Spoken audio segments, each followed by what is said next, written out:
Welcome, everybody. We are here. I mean, like, in theory, we are finishing up the Kevin Smith triptych. But Kevin Smith has not given up on filmmaking the way that he had said several years ago he was, because he discovered this new thing called crowdfunding. And it has revitalized the View Askew-niverse. So, yay. Let's all hope that he actually one day is able to get or reclaim the Dogma rights so that we can have Dogma 2. I believe he's already working on Mallrats, the sequel? Yep. So, while in theory this is a triptych, the truth is, who knows what the future holds? As long as Kevin Smith continues to make films, he will more than likely continue to inspire multiple generations of audiences. He really started off speaking the thoughts of Gen Xers. And then along the way, he picked up millennials. And now, apparently, he's actually been picking up Gen Zers. So that's fantastic. That many people who do not feel that their voice is heard in popular media get that out of Kevin Smith films. So that's what we're going to talk about today. We are going to specifically talk about Yoga Hosers, the Jay and Silent Bob reboot, which was supposed to be his last film, and then Clerks III, where he finally finished up the character arc of Dante Hicks, his original primary character. So it's going to be a wild ride, and I guess it's just moi and Tom today. Here we are. Hello, Tom. Hello. Good to see you again.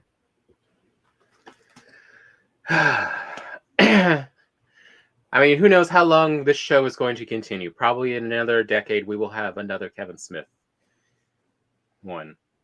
Mm-hmm.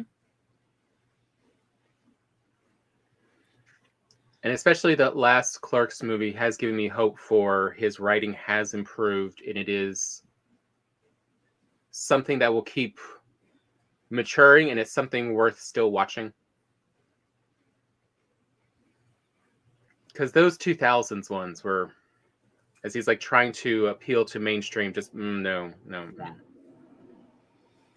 Yeah, I like his 90s stuff, and quite honestly, I actually like the 3 films we're going to talk about today. These are, aside from Dogma, and to a much lesser degree, Chasing Amy, Mallrats, and Clerks.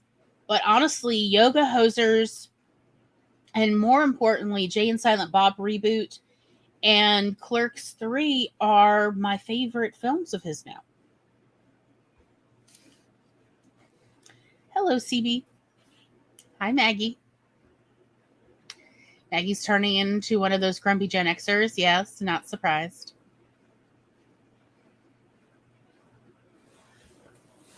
I like a true Gen Xer, very honest. Right. I'm not into. But you got to support your friends. Right.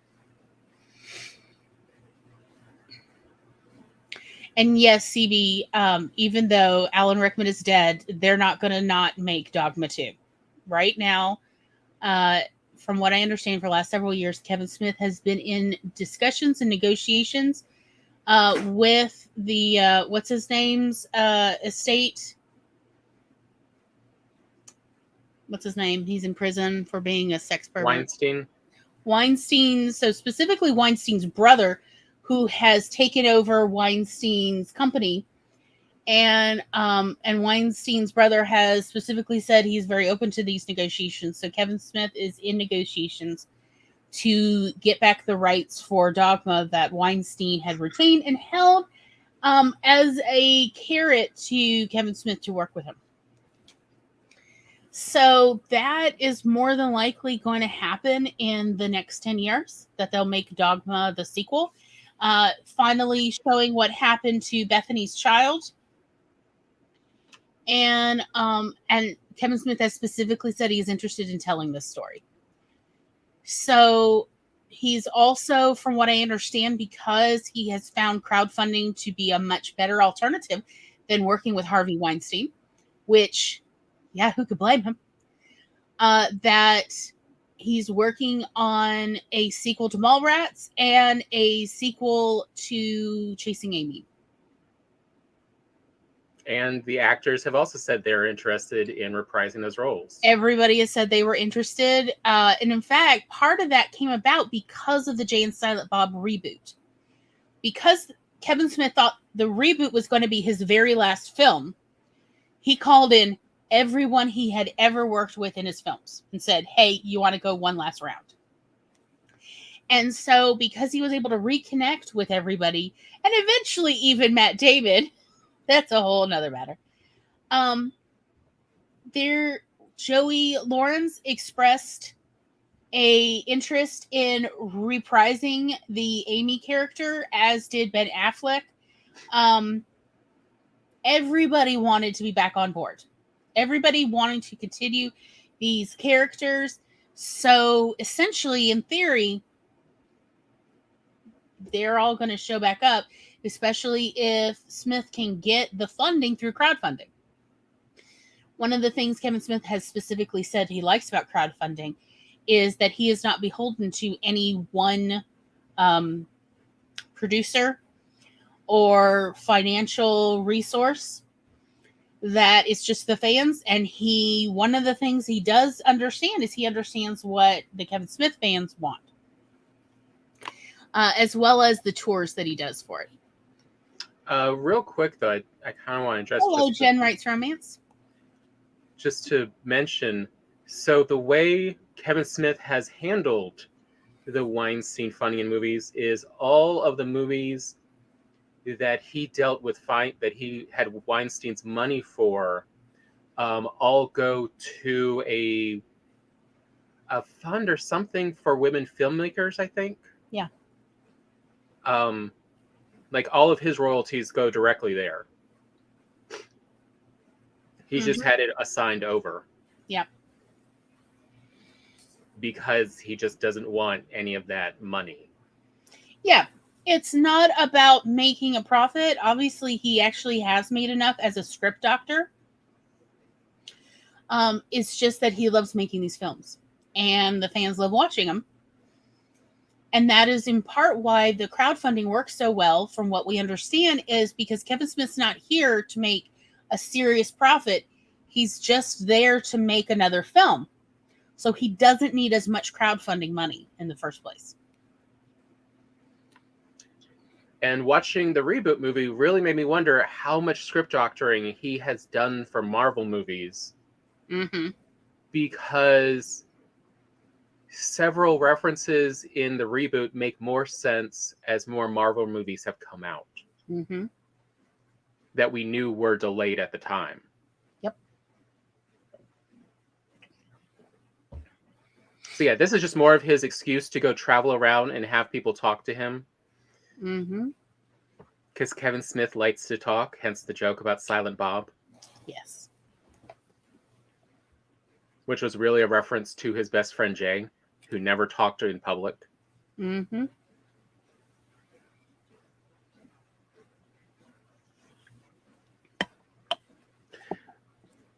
So, Tom, what should we talk about?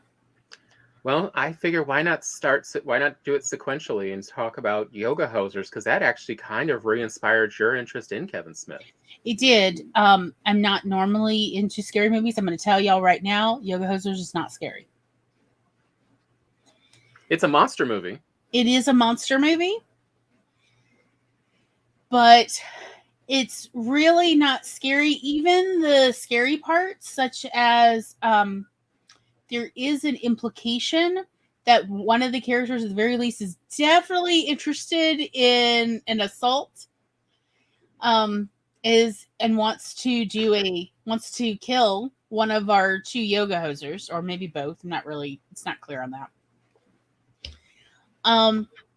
He's not able to succeed because her mother gave her mother's date knife. Called the Moil.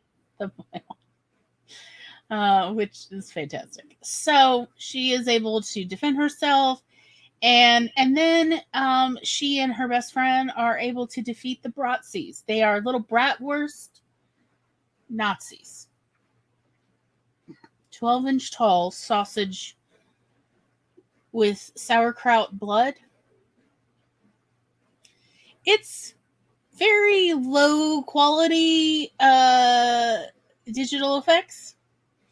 So there is no opportunity for you to really get like into it in a scary way. It's just ridiculous. It's just a good time. It's kind of like if you enjoy Tremors, you'll probably enjoy. I do actually think, though, that this is Justin Long's best role he's ever had, is as a yoga instructor, a strip mall yoga instructor. It's called Yogi Bear. It's terrible. It's genuinely terrible. And as somebody who has actually gone to strip mall yoga for several years, it's very honest.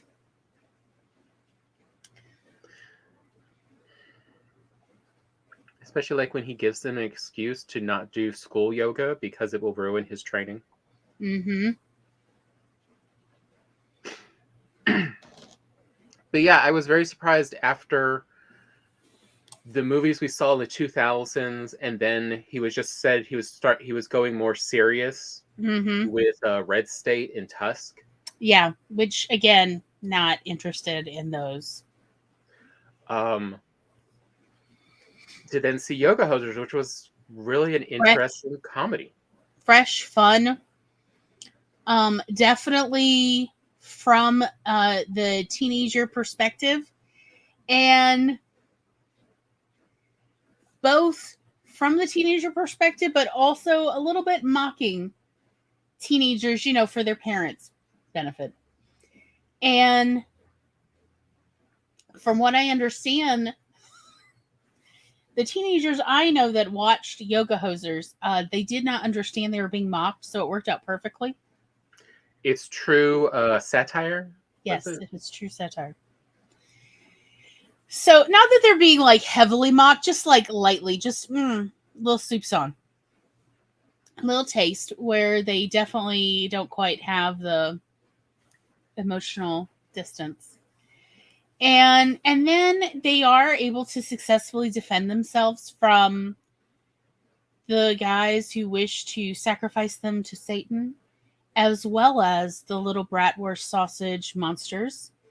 And then whatever that goalie one is, I don't know what that is. The golem. The golem. The goalie golem. Made out of human parts that the Bratzies operate, which also doesn't make any sense at all. And it doesn't have to, because it's a ridiculous film and they're just there for a good time. It's just fun. It's just a fun film. There's absolutely nothing serious about it. Nothing you should take seriously. Johnny Depp is in a ridiculous amount of fake eyebrows and has an ever revolving mole. Multiple moles. Constellation of moles On his face. He plays a journalist, a true crime journalist. Well, a former detective who was kicked out of the police for being... Well, I mean, he published a book, so that makes him a journalist. He's published a book about a true crime, so he's a true crime journalist. I don't know what you want from this. But I mean, He technically qualifies as that. He's got a published book and he has book reviews, which he has discussed in the movie. Yes, writers may feel seen how personally the character takes the reviews, both positive and negative.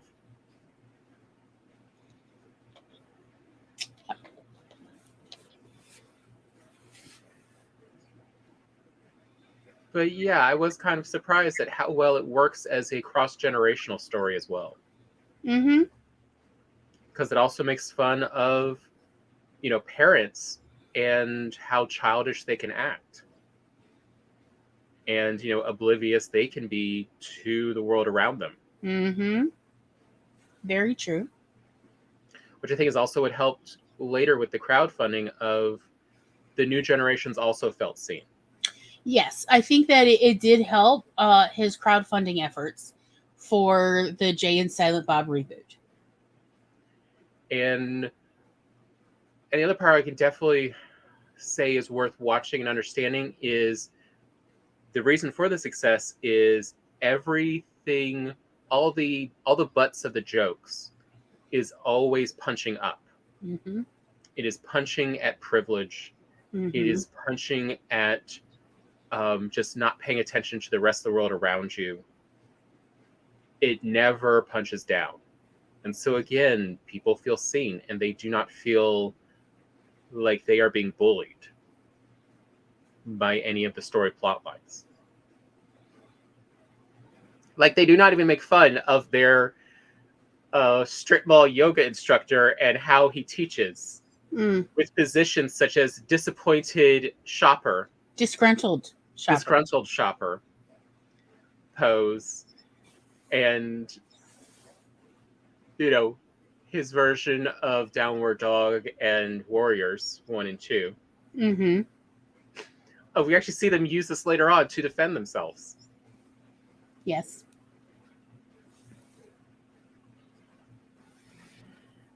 And we see them, doing a band, and they have a guy in his mid-30s as their drummer. Played by Adrian Brody. Which I would like to point out, one of the bad guys, the main bad guy, main bad teenager, is played by Austin Butler, who is now a very big deal. Like 8-9 years later. So definitely I can see where that appeals to young people. He is hot new versus Adrian Brody, where there is a whole several minute thing where they're making fun of his nipples. And his tattoos. And his tattoos. And also, why are you in a band with teenage girls?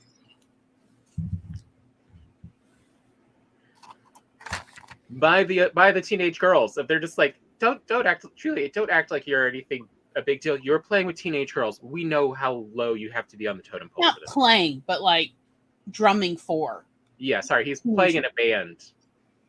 Yeah, there's nothing sexual or romantic about this relationship. It is purely that of members of a band. But yes, if you are in your 30s, why like the other two band members are literal 15-year-olds?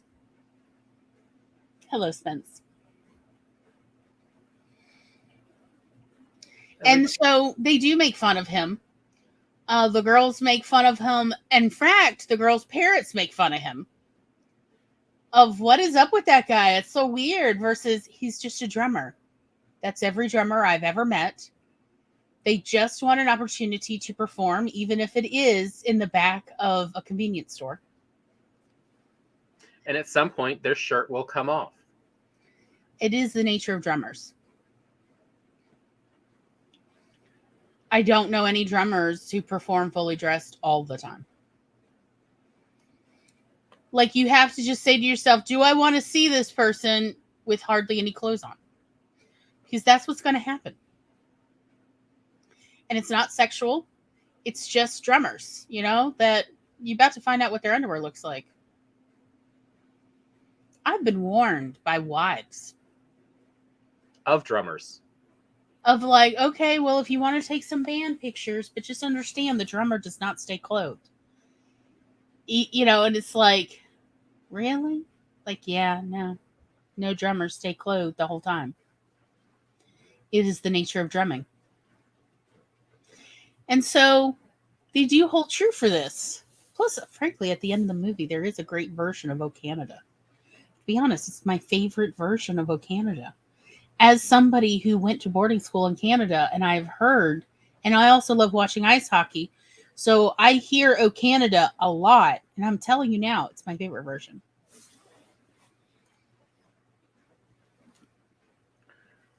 I mean, it's definitely, and it's done in a style that if you like Scott Pilgrim, you'll enjoy this. Yes, I feel like it is an homage to Scott Pilgrim, another Canadian film. I think it's called the True North trilogy. Yes. Do they ever come out with a third one, or are they still working on that? I don't remember. Isn't the internet fantastic? I love Bonnie. It's like, but what about female drummers? I've seen plenty, and they're always dressed as like, and if they do like a more than 2 songs, they're gonna be in their undies still. Yeah, Like like I've seen so many female drummers in just a bra, like, and then whatever below. It's usually shorts though. To be perfectly honest, they've got like biker shorts on under their other clothes because they know they're about to take off their pants or their skirt or whatever. Their dress. But yeah, like I've seen so many female drummers in just a bra for their top and their drumming. Because again, also I've seen a lot of female drummers in a bikini set. yeah. And even though they are nowhere near a pool or the ocean. But that's just what they wear, to wear what is societally acceptable, but the minimum amount of clothing necessary to say that you are clothed. And some of it is understandable because drummers, especially rock drummers, play with all 4 limbs. They overheat. Yeah. Oh, so okay, Moose Jaws supposed to come out this year. Moose Jaws is the third in the True North trilogy, and it's supposed to come out sometime this year. That's the one that Kevin Smith had to publicly blackmail to get a release distribution. Remember? Yeah. Uh-oh. Another one has been claimed by the crochet bug. Bonnie, did you not know you can strip down?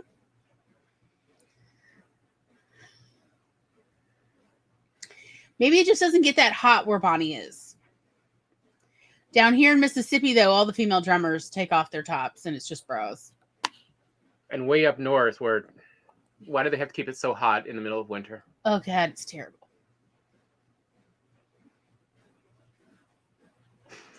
Like, I didn't realize how deep a cut the poem, The Cremation of Sam McGee, was about people way up north.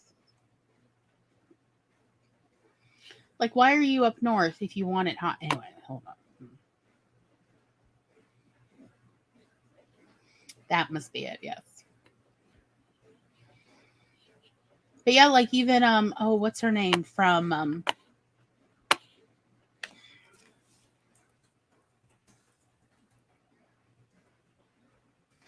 Jack White's ex-wife from the White Stripes. Yeah. Even that drummer. Oh, terrible that I can't remember people's names. I feel bad. Meg Martha White. I've actually seen her drum in just her underwear. But I mean, it is really funny watching Adrian Brody in this. I mean, also he's a decent drummer. Yes. So it's some decent songs. Like they have several songs in it.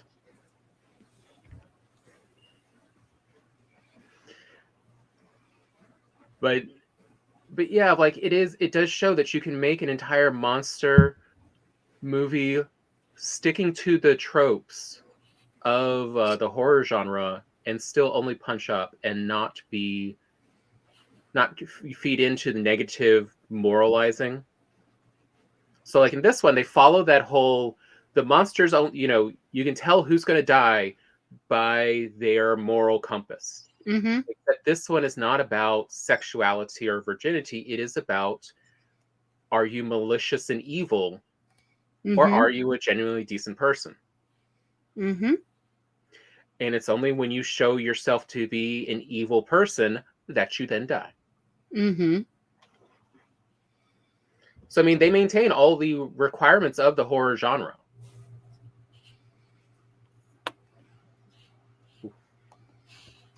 Without feeding into the negative parts that, people have problems with. Of like, it is very female positive. What has very pleasantly surprised me is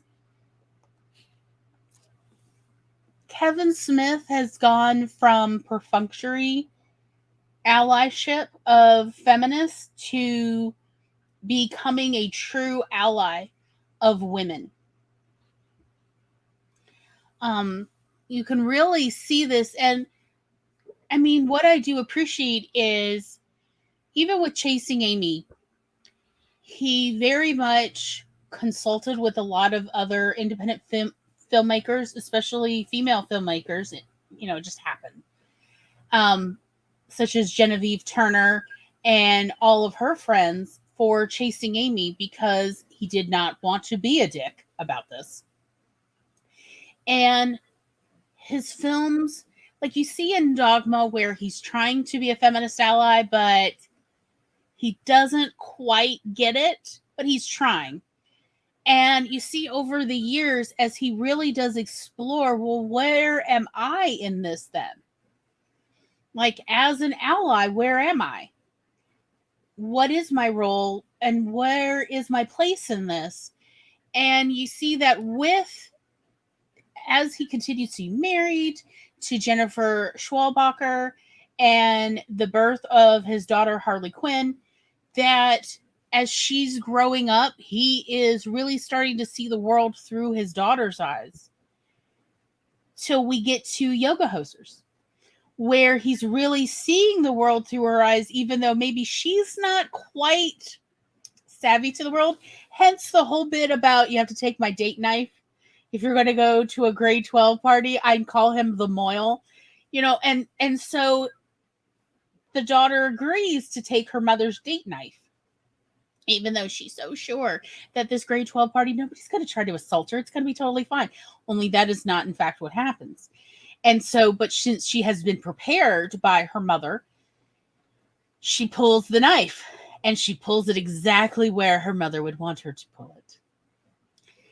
And is able to successfully defend herself. And where she's then truly empowered to, with her best friend, to destroy all these little monsters. And then does not take it lying down when the police arrest her and her friend for murdering the boys who had come to murder them for a satanic sacrifice. So instead, they're like, you got to get us out of this jail. We have to go find the source of the Bratzies. Where they are then kidnapped again and held hostage by, quote, a mad scientist who, again, is actually a failed artist. I see that Kevin Smith is holding to my theory of, we would have so much less evil if art schools would just accept everybody who wants to be an artist. Like, just take them in. But instead, art schools are like, no, only the best. Seriously, this is how you get Nazis, y'all. I genuinely believe this is how you get incels. This is how you get all sorts of particularly violent people, is because art schools would not allow them in. Just let people be artists. Help them get the tools to express themselves. Yes. The other part I actually kind of have to admire in retrospect about this that I didn't think about, but I mean, I noticed like there's definitely some similarities to Clueless in the main characters of Cher and what's her name? Cher's best friend in Clueless. Dion. Of these two characters that seem like they are typical teenage, girls and doing the, stereotype stuff, except we're not making fun of them. We're not going, oh, these people are vacuous, they are hollow people. We're instead being shown, no, this is how they interact with the world. There's no place to make a character judgment about this. Yes, they're always on their phones. This is how they experience the world, is with their phones. They're teenagers, so yeah, they still need to work on some self-control and figure out when is the appropriate times to be on the phone. Teenagers should not have self-control, Tom. We literally have proven their brains are not yet wired for the amygdalas are undergrown when they are adolescents, and the amygdalas do not fully grow until somewhere between age 25 and age 30 in adult humans. And that's just for neurotypicals. Neurodivergent people are on their own path. They could be into their 40s before their amygdalas are fully grown. Or maybe their amygdalas don't quite ever fully develop. Like, neurodivergent people on a different path. But we see, though, of like, it's not painted as a moral failing. Yeah, I hate when people make things moral that are not moral or immoral. You know what's immoral? To hurt other human beings on purpose. That's immoral. Immoral is to wound other people and then to realize you are wounding them and to still do it. That is immoral. Nothing else is. Okay, also maybe don't hurt dogs and cats. But don't wound living creatures. You can ignore a rock, but don't ignore other living mammals, at least. Yeah. Agreed. Megan says having self-control as a teenager is a trauma response. Agreed. Teenagers do not, and we now know why. It is not that they don't want to, they are just not capable of it. They're also not capable of correctly gauging facial expressions. So again, do not expect nonverbal communication to be effective with teenagers, because it will not be. You have to be overt. You have to say everything. You cannot expect them to just inherently figure things out. They will not, because their brains, hormones does wild things to the human brain during adolescence, during puberty. And again, it is not moral or immoral, because if anything, it's technically moral in that if you really go back, the history of modern morality, there is this idea that, well, if nature makes you this way, that is therefore the natural morals of the universe.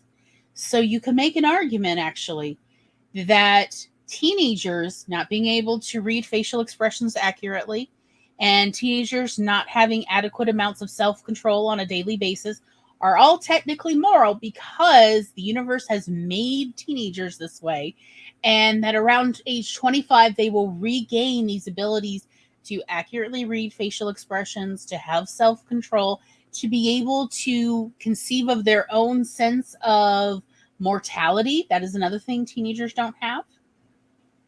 Teenagers do not have an accurate concept of their own mortality, and it is not that they just become delusional. It is actually has to do with all those hormones in the puberty brain. Hello, Eva. So again, all those things technically are moral in that this is a natural part of being a human. Yup. We were all teenagers once. That's how we made it here.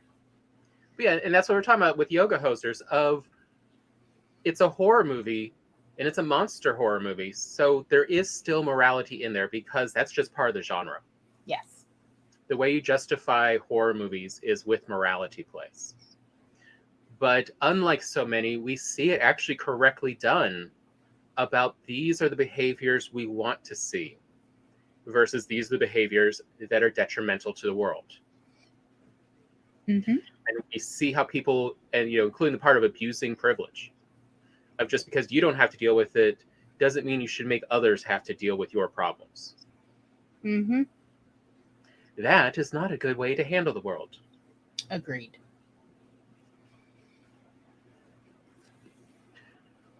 But if you want to see how to do a good horror style story and not feed into, real awful negative stereotypes, It Watch is a yoga. very good example. While also being feminist, which again is part of the horror subgenre trope.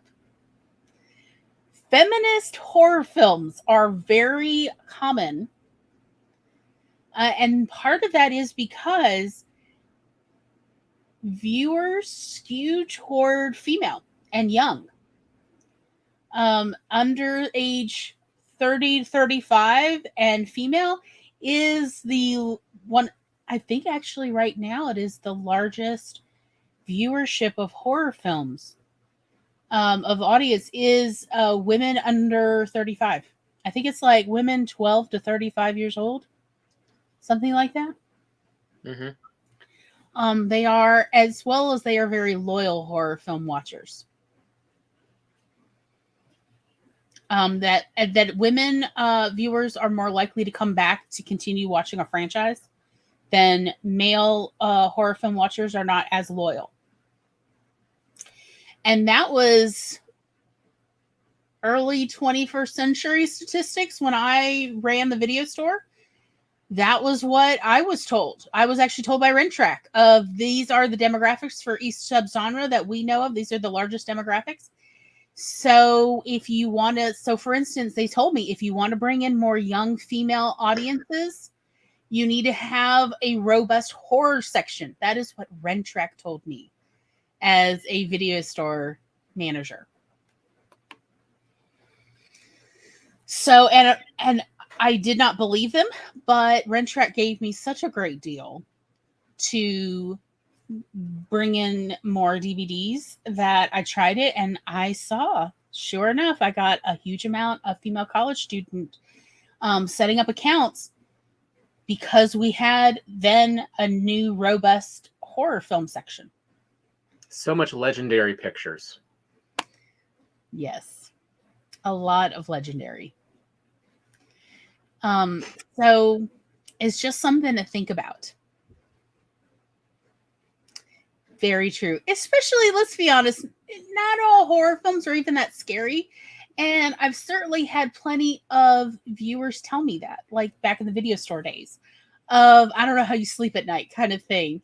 And they'd say, oh, some of these are not actually that scary, but they are fun to watch. And it's fun to cuddle on the couch and watch it. Da, da, da. So it is a great date pick. Again, Yoga Hosers definitely would fit. It checks a lot of the boxes. For just being a monster film, not as much a true horror.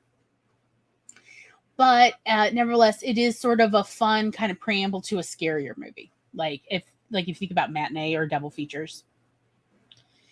So that, I think, really Yoga Hosers helped set the tone for what would then be the crowdfunding of Jay and Silent Bob Reboot. I don't actually remember the entire story, but essentially a lot of fans were asking if he was going to do another film. And he said, I mean, maybe a Jay and Silent Bob Reboot because he'd had an idea for it, but he's like, I can't get funding. He, at that point, this was at the height of the Me Too movement. And he's like, I can never work with Weinstein again. But Weinstein was the only one offering money for my filmmaking. And I'm not able to get funding from anyone else. So the only way we do it is through crowdfunding. And a lot of fans wrote to him and asked him to do crowdfunding. So he said, all right, we'll give it a try. We'll do some initial crowdfunding just to like write the script and stuff and see. And from what I recall, if I recall correctly, he essentially did what they do, like what they call like stair-stepping crowdfunding, where we're going to do an initial crowdfunding just to write a script. And then I'm going to post the script. And if you like it, we'll do crowdfunding to essentially go each step of the way. And that was what he did. And each time they'd give it like 4 to 6 months to hit the goal. They'd usually hit it in less than a month. Which he was bowled over by that. He was not expecting, from what I understand, he was not expecting fans to organize that quickly. and to have the money. Granted, he wasn't asking for a ton of money. He wasn't asking, Hollywood studio levels of money, but just whatever was actually needed to move the project forward each time. And so it moved forward very quickly. And I think it was a lot because of Yoga Hosers, because the previous two he'd done, Red State and Tusk, hadn't really been those strong performers. And he figured, the audience has moved on. They've aged out. He doesn't have that audience again. And he really just did Yoga Hosers because, it was a total Nepo movie. It was for his daughter and her best friend. Is why he did it. Is, she wanted to, she's like, it'd be fun if I could be in a movie as well. Because she liked being in Tusk so much. They had so much fun. He's like, okay, let's see if I can get some money to, do a comedy horror, because those usually are much cheaper to do. Let's see if he managed to get some money. And that's where he got the new audience. Was, people like him best for his wit and comedy and introspection. And that he makes people who usually don't feel heard seen. And Yoga Hosers definitely continued that trend from his 90s movies. He did give voice to teenagers who never feel seen, and these felt like real teenagers. These were, all teenagers you would normally meet and see in any high school. With, a Canadian twist. Of sarcastically apologizing and being polite. Sorry about that. Sorry about that.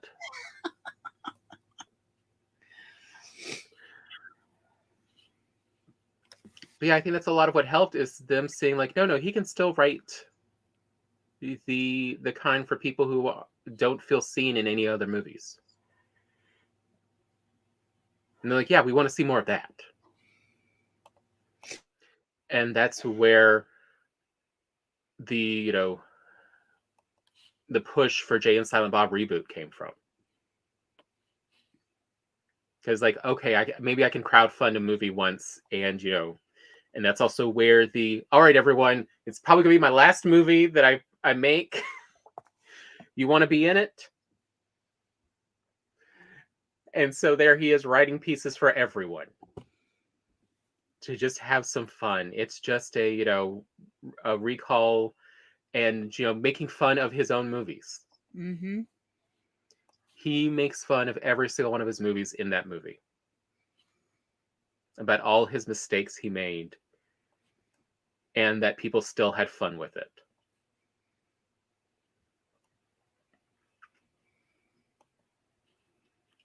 And then, per usual, he gives Ben Affleck some actual decent lines, so he seems like a decent human being. Which is, I think, why Ben Affleck keeps showing up to Kevin Smith.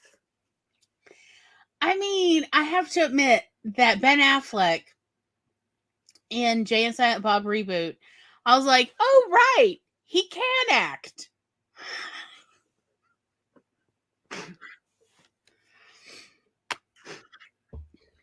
Burn. Dude, I am not the one picking Ben Affleck's scripts that he's been in for the last 20 years. Ben Affleck supposedly is the one. So, he totally earns that burn. He's the one who's picking these roles. That these are not good roles for Ben Affleck. They do not play to Ben Affleck's strengths. And yet, Kevin Smith keeps writing to Ben Affleck's strengths. It's like, is there no one else? Is Kevin Smith literally the only script writer in Hollywood that can write to Ben Affleck's strengths, really? Because they make fun of a lot of Ben Affleck movies for the last 2 decades. Yes. With his own lines. They do. It's pretty great. Also, I do love how Kevin Smith who wrote all these scenes, rips himself apart. He is the poor man's Robert Downey Jr. in the reboot. It's fantastic.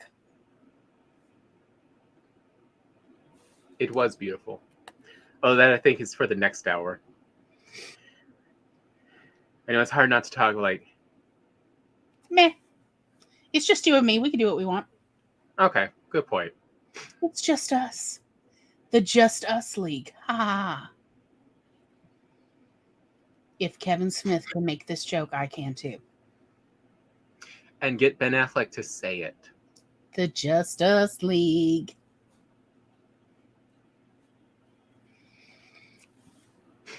But yeah, I was really surprised now that after like the last 2 years of watching a lot of movies for critical review, Mm-hmm. how much I noticed the nuances of other movies and stories, even in Yoga Hosers, which is, ostensibly just a silly, slasher flick. Yeah, it's a popcorn movie. But like the cinematography style is very much taken from Slumber Party Massacre, as well as several beats.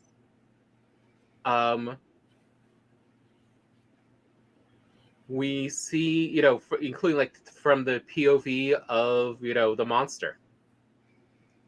I mean, you can't convince me a few of those Bratzi scenes was not somebody's thumb in front of the camera with a little helmet. Little Wilhelm helmet. Absolutely Tremors level silly, but it worked. Like, you can tell this is a genre he has studied.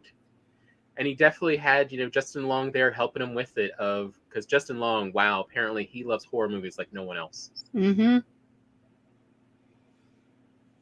And again, someone else is like, I usually don't like a lot of Justin Long's characters, but he's so good. And Kevin Smith writes for Justin Long so well. Definitely writes to his strikes. Just the two-legged dog in a little pushcart. So sad. I forgot about the different dog poses. That's right, three-legged dog. Downward dog. There's three-legged dog. And then there's two-legged dog in a pushcart. You can call the position anything you want, if it helps you remember it. But yeah, I think it also shows the benefits of having someone who's a good script doctor writing their scripts, of definitely writing for specific actors. Of like, these are the way they express themselves naturally. I think it's really nice. One of the things I actually like about Kevin Smith as a scriptwriter is he does very generously write for various actors. He writes to their strengths rather than giving them areas where they're a little uncomfortable, they're maybe not doing such a great job. He's like, oh, no, we only write to their strengths. And that he's capable of doing that. Let's be honest, not all writers are capable of writing to any particular actor's strengths. And I've heard writers talk about the frustration that they have with, I'm not very good at writing for this kind of actor, da-da-da-da-da. So it is refreshing to see where Kevin Smith does have that control on his own script, that he really is writing to the strengths of the actors. I genuinely believe, as far as particularly for returning actors, Kevin Smith writes for whatever that actor is fully capable of. So in a Kevin Smith film, all you're seeing is that actor's best. I mean, I didn't know Johnny Depp apparently has a lot of acting similarities to Mike Myers, because his character in both Tusk and Yoga Hosers, which is the returning character, it's the same character in both. Guy Lapointe is like straight up Mike Myers. Yes. Type acting. I know, but if you think about it, yeah, like Johnny Depp does prefer to do character work rather than Johnny Depp emoting. Yes. Like truly, he does seem to much prefer being a character.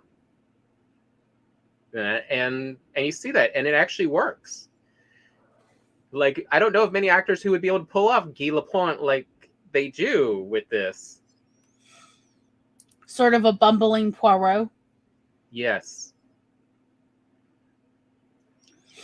But, it works without Mike Myers. Like, most of the time people say, like, Mike Myers is a very unique actor in acting style, and, like, it's hard to get anyone to replace him. But in this case, like, there's an interesting overlap that I would normally never see. But I guess it's because Kevin Smith hung out a lot with Johnny Depp because his daughter was best friends with her. I think Lily Rose Depp and Harley Quinn were supposedly best friends in real life. Like, they went to the same school together, same private school, which more than likely is also how Kevin Smith met Adrian Brody, as well as in Jay and Silent Bob Reboot, Freddie Prinze Jr. and Michelle Gellar. Supposedly, these are all the same parents on the same PTA association. But nevertheless, the Guy Lapointe character could be very annoying very quickly. And what kind of impresses me is that the character is a little annoying because the character is supposed to be a little annoying to the teenage girls. Oh, yeah. But as far as audience goes, he's actually not very annoying. It's not Johnny Depp in fake eyebrows. It's Johnny Depp actually kind of disappears in this. Yeah. Which is refreshing. And as you said, very Mike Myers-esque. Mike Myers really has made an entire career over disappearing into these character roles.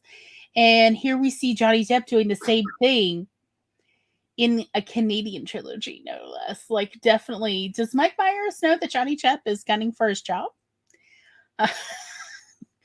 What I really want to see is Mike Myers and Johnny Depp in the same movie, solving some crime as like competing detectives.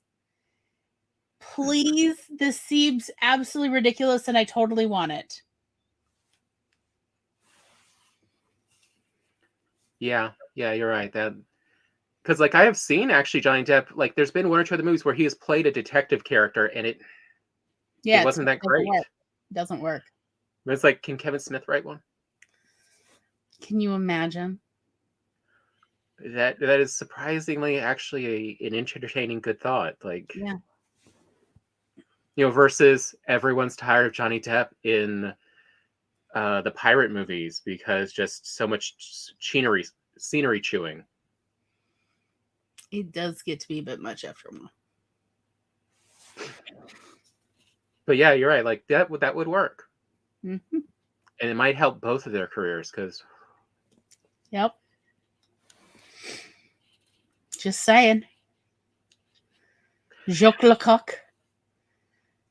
But yeah, it does definitely speak to, even for something for not writers to take note of have an actor in mind to play a character when you're writing them, so you can keep that character feeling genuine. Mm-hmm. And it can just be an actor. It doesn't have to be someone you know. You just need to know a style of the way a person acts. Mm-hmm. So that the character will move and act more naturally. Yeah.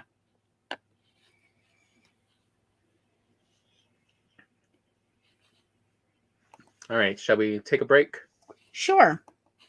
Let's take a little 10-minute breaky break. Get something to drink. Yep. When we come back, we will discuss Jay and Silent Bob Reboot more, as well as the crowdfunding that entirely changed the trajectory of Kevin Smith's life. Because, as he said, he was mostly going into semi-retirement. He was giving up on his dreams of being a filmmaker. He's like, look, I gave it a best try, and it didn't work out. And then Jay and Silent Bob Reboot crowdfunding happened. And Kevin Smith found out that his fans were willing to make films for him, fund them. So yeah, we're going to explore that. It is kind of a zany film. If you have ever watched or been forced to watch, like I have as a child, the movie It's a Mad, Mad, Mad, Mad, Mad, Mad. I don't know how many mads it's in. It's a terrible title, but it's a mad world. That is sort of the vibe of the Jay and Silent Bob reboot, particularly the last act is just a farce. Yes. It's a hardcore farce. And then these momentary heartfelt moments. It's kind of odd, but it actually works. So we're going to talk about that. So if you have ever thought about writing comedy, but you want some heart in there, this is a movie to take note of. So we will see you on the other side.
You got a feedback problem, Tom.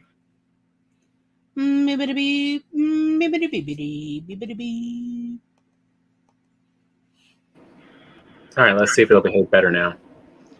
I don't hear anything. Mhm.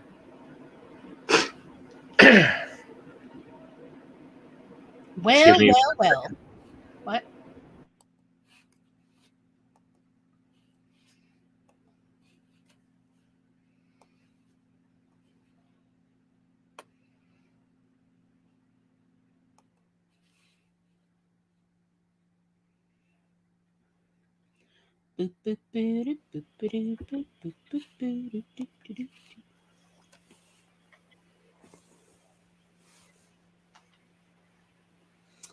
Well, well, well, Tom. Here we meet again. Mm-hmm.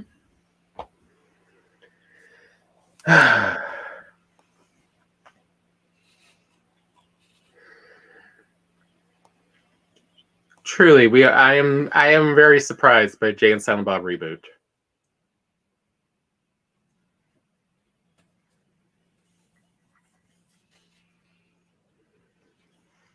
I mean, Jay and Silent Bob Strike Back was more of just sort of a fun farce. But it's just pure silliness. Versus this one, you could tell was a need to, as I said, he was at the time expecting this to be the last movie. Mm-hmm. Of if he was going to work in Hollywood anymore, it'd probably just be as a script doctor or an AD. But that was about it. Like, this is kind of going to be the end. So he put a lot more character development than you'd normally see in a farce. He put a lot of his own character growth as a father in there, and just getting older and more mature and understanding what his blind spots were.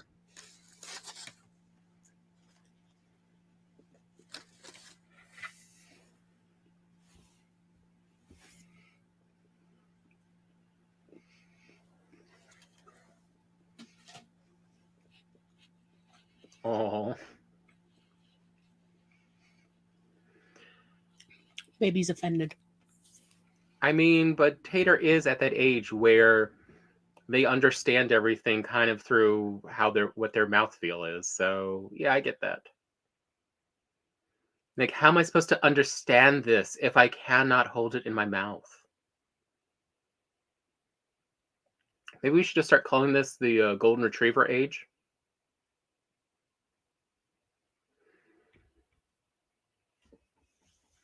Um, I hope Tater forgives you and chills out a bit. But anyway, back to Jay and Silent Bob.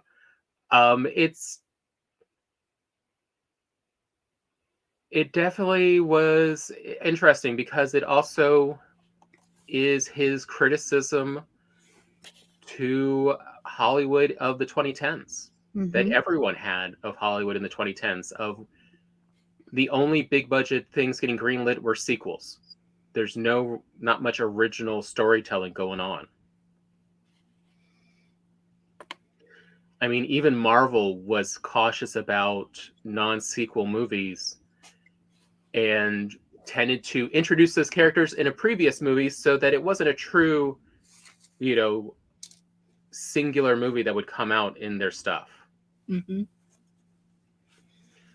So yeah, this is a criticism of reboots and sequels, as it's called, a reboot.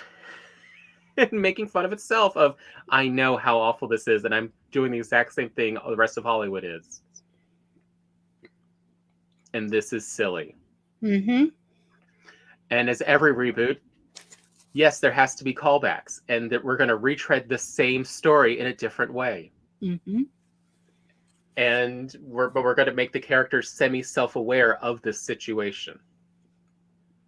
I mean, I love the line as Jay is in a van with these 4 teenage girls, where he just spouts out, "Hey, Does any of you got a cat suit under those clothes? Because the last time I was in a van like this, going somewhere, it turned out they were all thieves and all wearing cat suits. Mm-hmm. And then sort of at the end, it is revealed a little bit. One of them had a cat suit.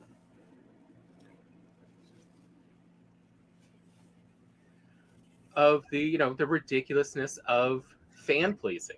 Mm-hmm. For these sequels and these reboots especially.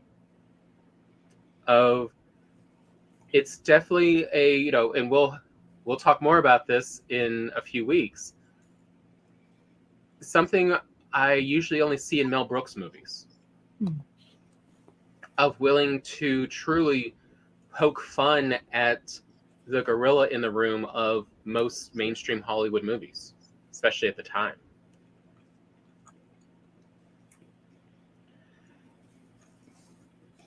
And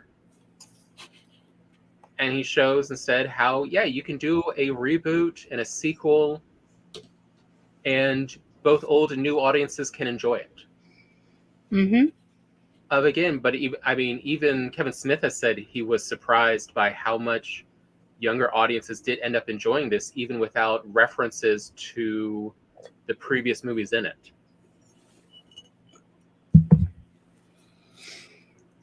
That he was genuinely surprised at the positive reception from all the people who showed up to all the screenings. Mm-hmm. And that is part of what inspired him to make Clerks III was, okay, the audience is more with me than I realized and has similar thinking. But again, we see in this movie of a writer who's able to write to the actor's best skills and capacity. Because, for me, my favorite character in this whole movie is a side character. I can't remember her name at all, but she is Harley Quinn's character's best friend, who is in the movie deaf, but I'm guessing because she does have a hearing aid device that she is mostly deaf, but she has a little bit of hearing capability in real life. But her facial expressions and her acting is just beautiful. I can watch her expressions and her stuff on repeat because it's just so fun and it's so funny. Even though she is a serious little serial killer. Watch yourself around her. But again, Kevin Smith is great at writing for what the actor can do.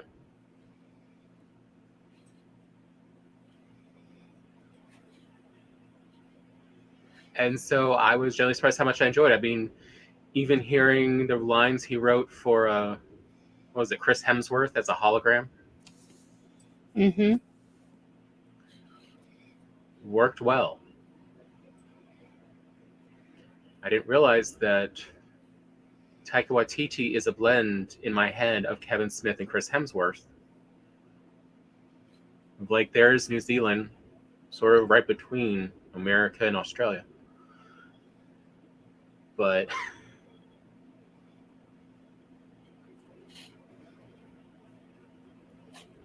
hey, Everett. Hello.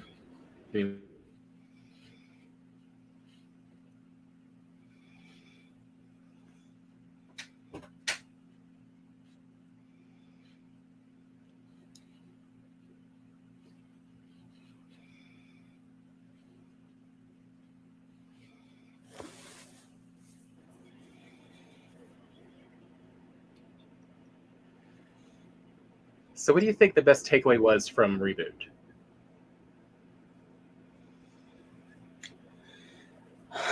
That it is not that modern audiences don't enjoy farces. It is that modern audiences only want good farces, only want well-written farces. and that farces are not necessarily dead in the 21st century. It's just audiences have standards. Which is kind of interesting, since audiences overall are so desperate for most storytelling that they have no standards. Mm-hmm. But when it comes to farces, they still have standards. I guess it does kind of prove that point of kind of like when after, what was it, Hello Dolly? What was the last big MGM musical? Yeah, it's Hello Dolly. Of them saying, oh, the musical is dead. Mm-hmm. You know, the real truth was, it wasn't the musical was dead, it's just that people had developed standards for what they were interested in. They weren't just going to see any musical. Mm-hmm. You had to make one that appealed to that audience you wanted to target. And yeah, this definitely shows that it's not that the farce is dead, it's just the anything you write, people will go with. You know, they're not there. Like, you know, what was it? Scary Movie 6? Oh, God. Or something, like, yeah, no one really watched it because the writing just kept going, you know, down further and further. No one was interested in that. There was no original laughs. Versus like this, there's a lot of original comedy in there. Mm-hmm. There's a lot of silliness. I mean, I love the shtick with hater tots. Of, you know, it means different things to different people.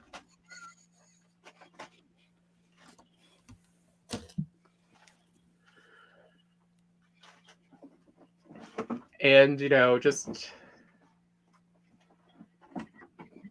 that he keeps these running gags throughout this, and it works. Like, I genuinely enjoyed all of it. Even though, yeah, even I, like, 10 minutes in, was like, where is this story going? I'm not sure I had that much hopes. And then it kept getting better. Like, the story only picked up and got better as it went on. I mean, Harley Quinn's character's penchant for sleeper holds. Like a ninja just popping up out of nowhere and go to sleep now. I'm like, seriously, where has this middle-class girl picked this up? I assume strip mall karate. I don't know. Yeah, I feel like you're right. That was a missing scene.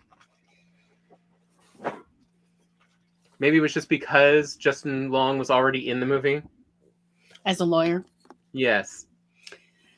My grinder name is Dick Wolfer.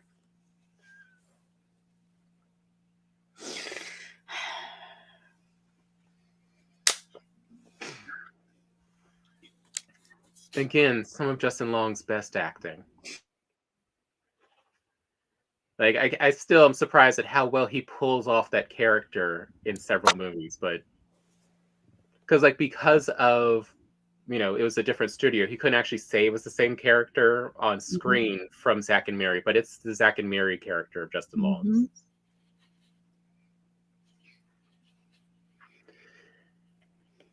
And yeah, like, and Kevin Smith takes no, you know, holds nothing back about ripping into his own stuff from before. And how he had a lot of blind spots. And then he gets closure, actually, on a lot of missing plot lines from his other movies.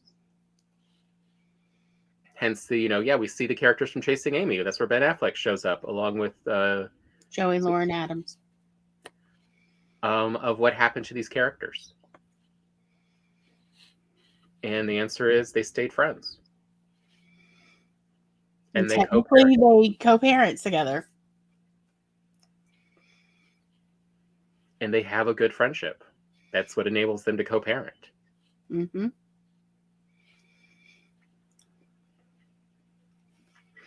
And Amy finally found someone who really got her and married her. Yep.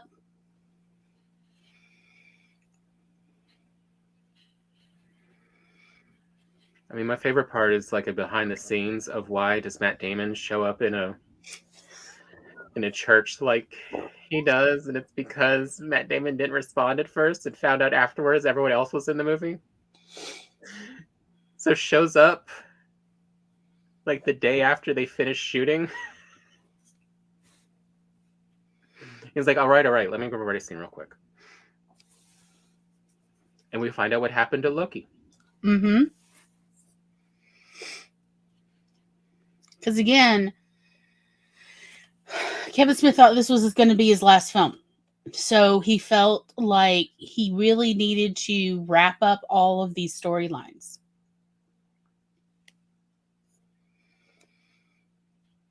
Tie them all together.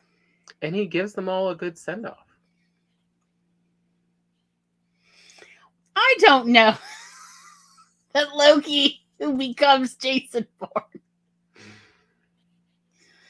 Notice he has a born again identity. God, the puns. God, the puns were bad. No, it said he became Jason Bourne. That he became the Jason Bourne character. Mm. And that's why he's also so hard to kill.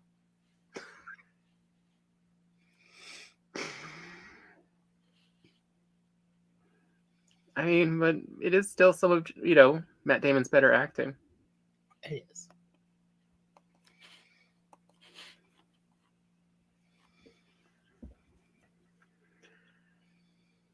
But yeah, I was surprised to see like it has a decent amount of heart in it for its absolutely farcical nature. I mean, his character of Kevin Smith in the movie is, yes, the poor man's Robert Downey Jr. Like, they do the facial hair and outfit and everything. Mm-hmm. And then have him come back in an Iron Man outfit. With the silly graphical virtual reality HUD. Mm-hmm.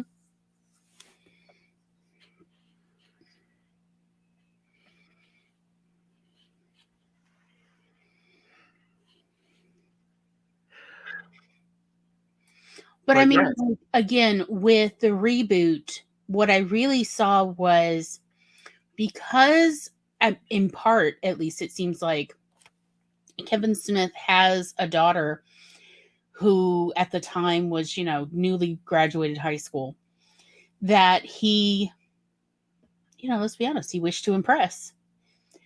He really included the interest of her peers in the film, and it did appeal to people her age, which again grew his audience for him.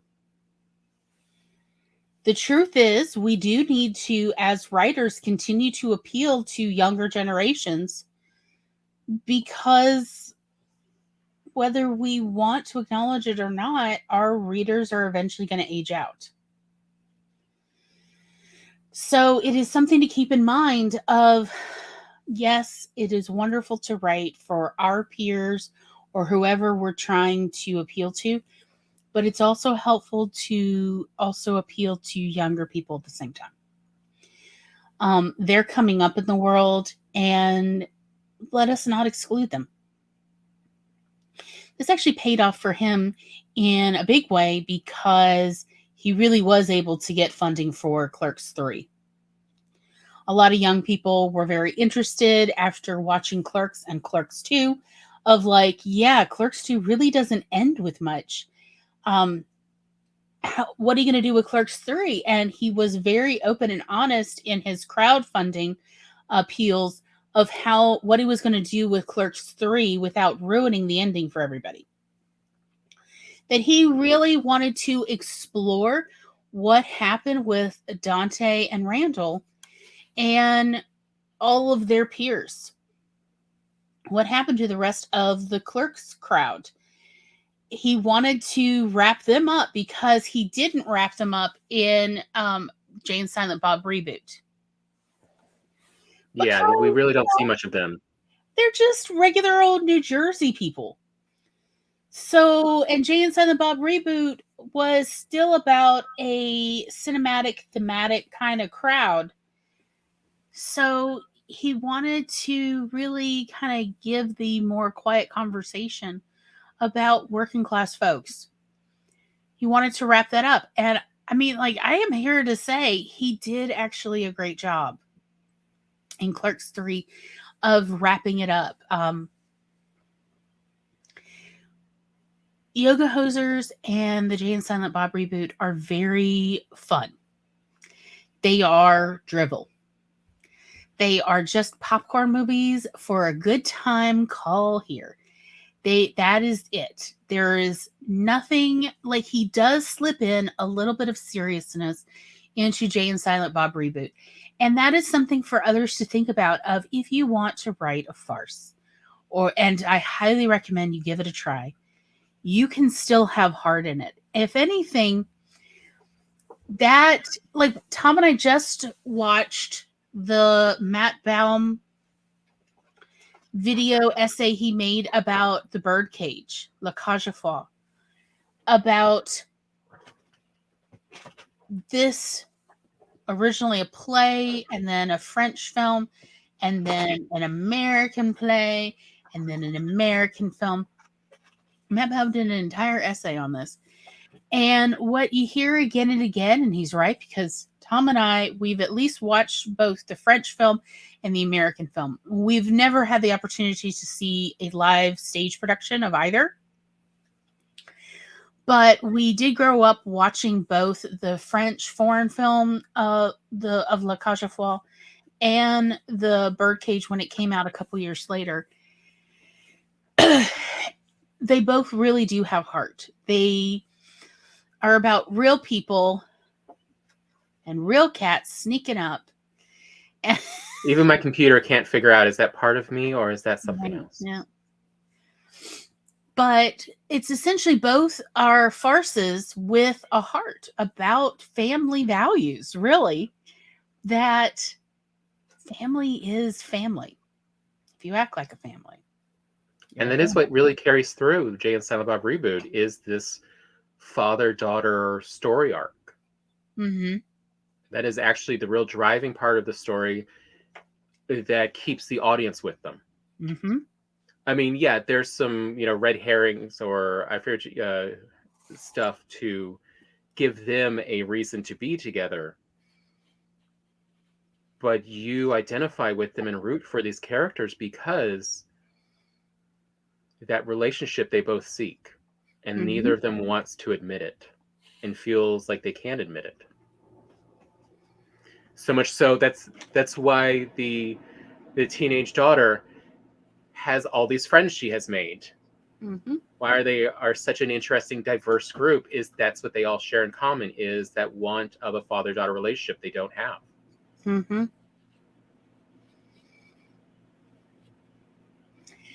And it's touching.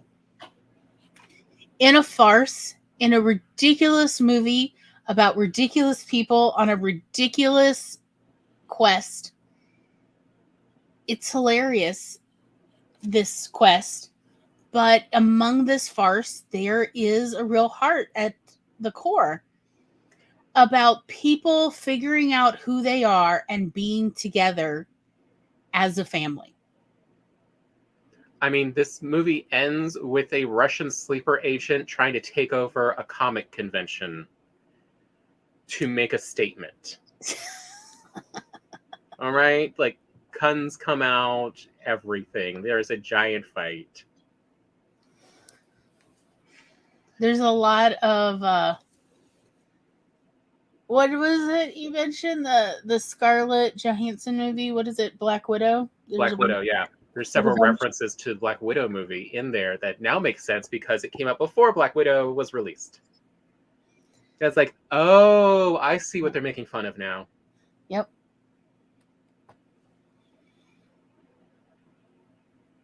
Because it's a true farce. So it's doesn't make as much sense if you don't know the movies it's making fun of. Mm-hmm. And once you know those, it's like, oh, this is ridiculous. Go on. You're right. Those scenes were silly. I can't believe they wrote that in the original movie. But yeah, but the reason you stick around is this heart that you feel and want to see these two people get each other and develop a relationship. I really like that it gives Jay's character the opportunity to mature. After all these decades in all these films, we finally see Jay go from a two-dimensional character to a three-dimensional, fully fledged character with wants and needs and motivations.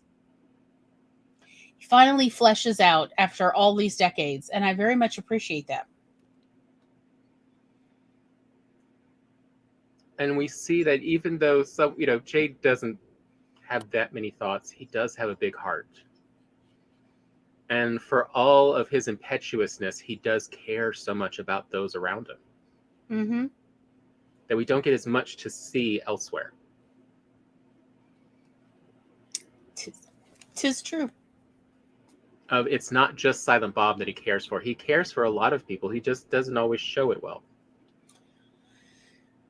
I think it is interesting and something that people don't talk about a lot, but there is a fine line between farce and action film.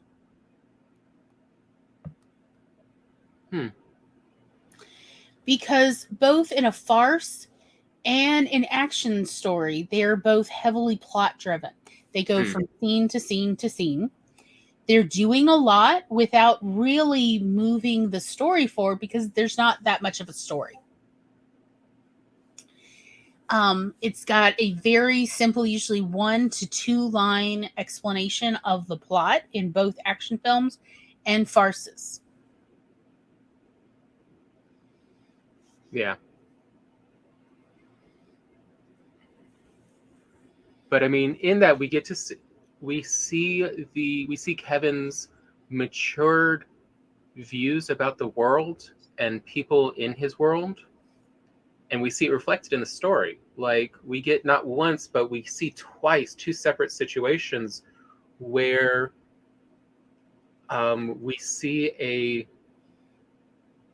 character, we see a female character who's had a relationship with a man, and that is not who they end up with. They end up with another woman. Mm-hmm. And the responses to this is not jealousy or, oh, you led me astray, or you were a faker, or any of that. It's the maturity of, oh, okay, you did, it wasn't me, but you did finally find someone who got you. I'm happy for you. Mm-hmm. We see it both with, Jay's relationship with, I can't remember the actress's name. You talking about Shannon Elizabeth? Yeah. With Shannon Elizabeth, of, who finds a woman who really gets her, and raises, the daughter she had with Jay. Millennium and then we see Falcon. Millennium Falcon. Yeah. I feel that they are like, Kevin is making fun of his own naming of his daughter, Harley Quinn. Well, from what I understood, Millennium Falcon was one of the options he was, lobbying his wife to let him name their daughter. Oh, wow. Yeah, so we can call her Millie, like, for reals. Yeah, he's not easy to be married to. I'm just going to say that now. You can tell, like, he must really make Jennifer laugh a lot. She is totally Twitter baited. Because, wow. Yeah, it's a lot. It's a lot. Yeah, Harley Quinn was the best option she had to work with. Yeah. And then we see it again play out with, Chasing Amy character of Joey Lauren Adams. Yes. And Ben Affleck's. Of, again, the same thing. And the response is not, oh, you were never really interested in men, or you ran away from men, or some weird moral judgment about this, versus, oh, you finally found the person that got you and it wasn't me. I think it is safe to say at this point that Kevin Smith characters are very bisexual positive. Yes, that's true. Jay is definitely. Like, unlike so many other filmmakers and films and storylines where it's like, oh, homosexual or straight, there's no in between. That in Kevin Smith in the View Askew universe, it's totally fine to be as bisexual as you wish to be, or, not to, or whatever you want to do. It's fine, but it doesn't invalidate you or your life experiences. That he's honestly one of those filmmakers that really does not make any moral judgments about bisexuality over homosexuality or heterosexuality. Because there are a surprising amount of bisexual characters in the View Askew universe. And it's refreshing. As, a pansexual myself, it is refreshing that the bisexual characters, totally fine. Pansexual characters, totally fine. Just you be you. Spence says between Chasing Amy and now someone sat Kevin down and explained what pansexuality, bisexuality are, and a literal light bulb appeared over his head like, oh yeah, okay. Yes. It is nice. And also that it's like casual representation versus capital R representation. That it's just, hey, this is a regular part of life, and that is totally cool. Be cool, man. Like that.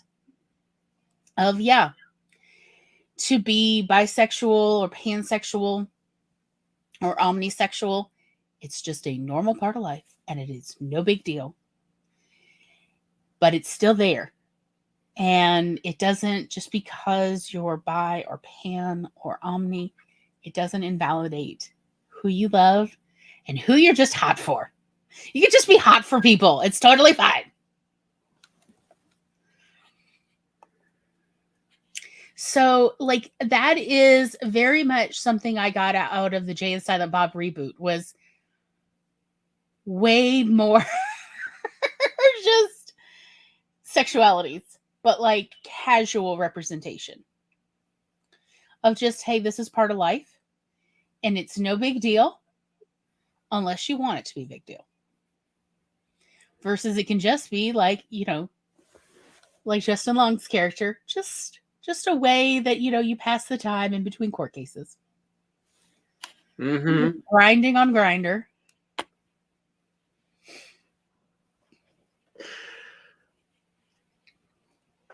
But just as we see with the casual representation of like Harley Quinn's characters' friends, of like, this is a diverse, different group of teenage girls. And there's nothing that strange about them being friends. Right. It's not like, oh my God, you're so open-minded. Like, that is not necessary. And we really don't need any other characters to say this. They just are friends, and that's fine. Although they do say, like, and this is what developed our friendship, of like, here's what we had in common, why we became friends. Friendship is about shared experience. And being there for each other. But yeah, we don't really get a, oh, and I can't believe, it's wonderful that you're friends with a character, with someone who's deaf. It's like, nope, if anything, she keeps smacking Jay every time he makes a comment like that. Of, this is just another person, why are you acting weird this way?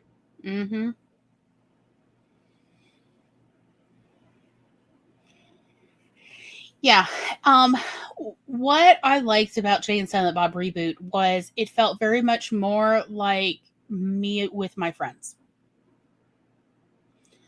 It was not, look at these diverse people. It was just, these are people. Welcome to people. People be people. You just like who you get along with. And the fact they come from different backgrounds is not a big deal,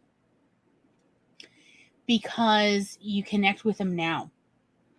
And it's not that it invalidates their background, it's just nobody's an amazing person just because they're friends with someone else who has a different background. Like, let's not be cringy here. So for me, Jay and Silent Bob Reboot just felt very comfortable.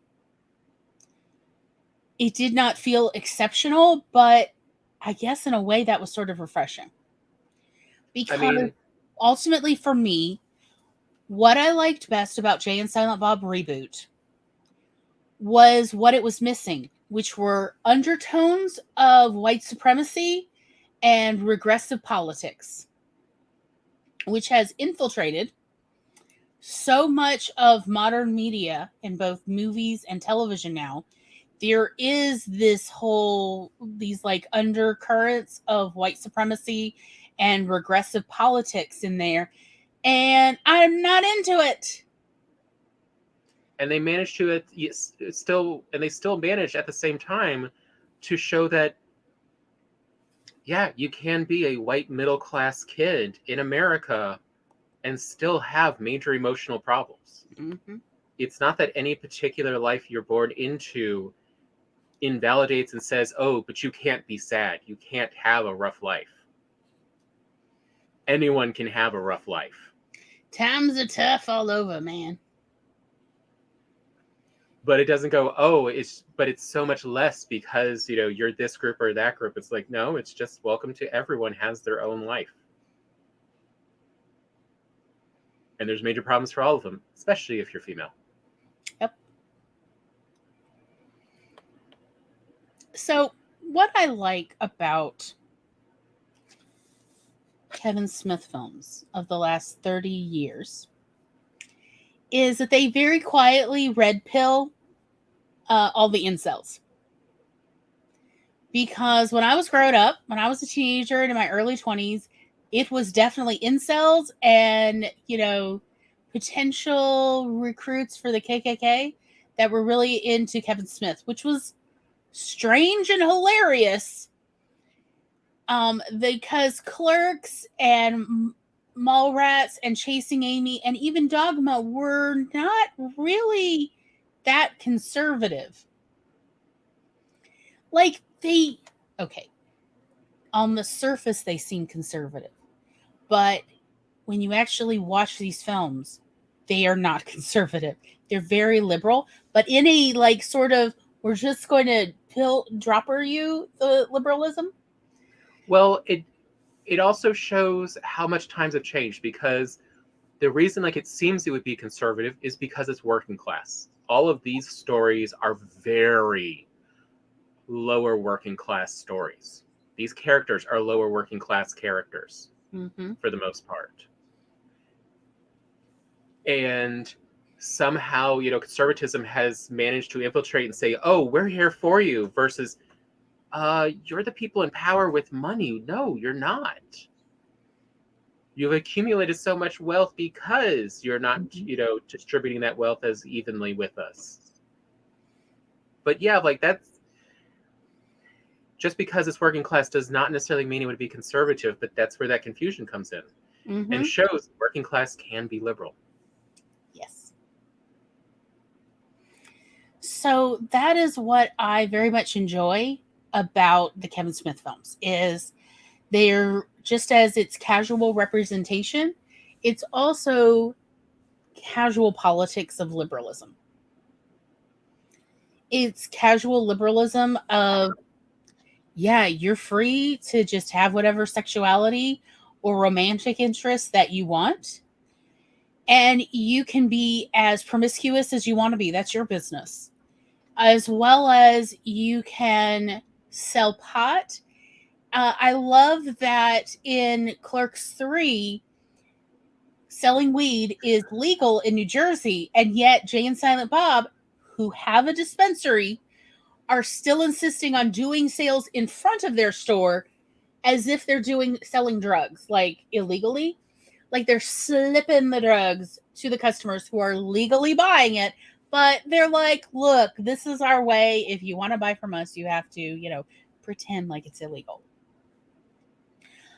Because, this is the way that they're used to. And I love that. I love that essentially this is what we're used to. We don't sell inside the store, we sell out in front of the store. I love that. But again, and in Clerks 3, they really do address the whole liberal or conservative or regressive. Of make no mistake, we're liberals. In every word but the L word, we're liberals. We are not telling other people how to live their life because we're too busy just trying to figure out how to live our own. That's what I really like about the Kevin Smith films.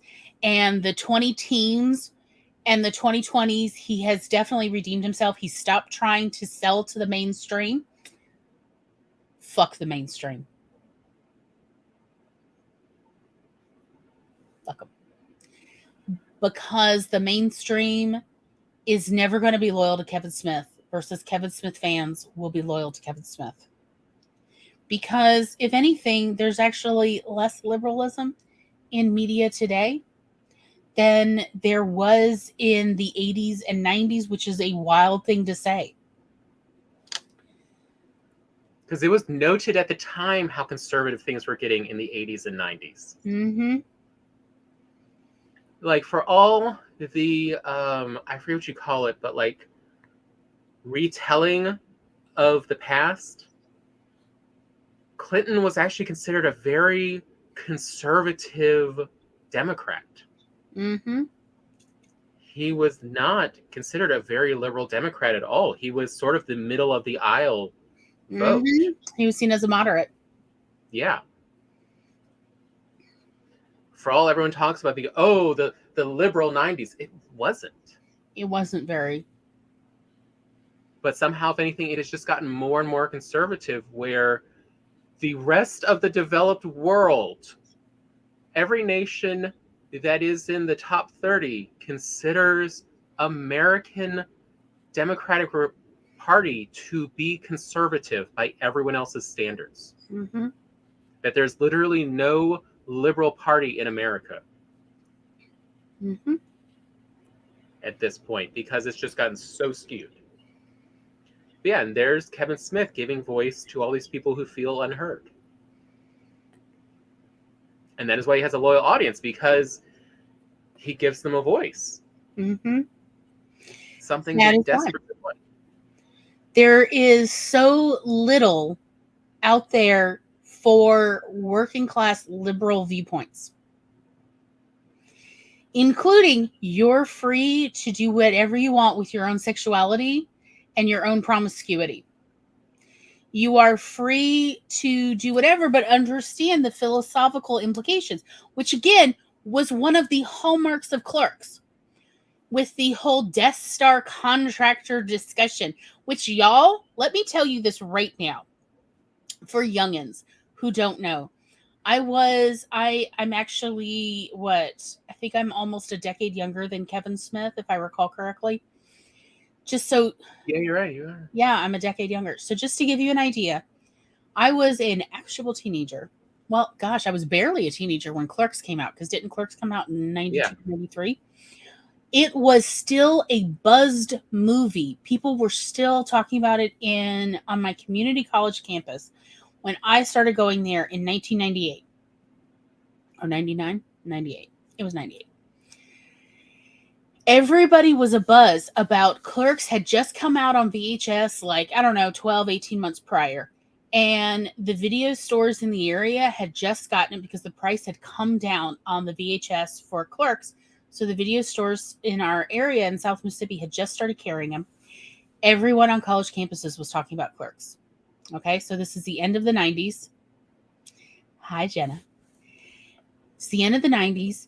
And for the next decade of my life, you could not bring up any Kevin Smith movie coming out without someone bringing up the Death Star contractor philosophical discussion. Everybody, and that's where... for a freaking decade, everybody talked in South Mississippi and parts of Alabama and parts of Louisiana.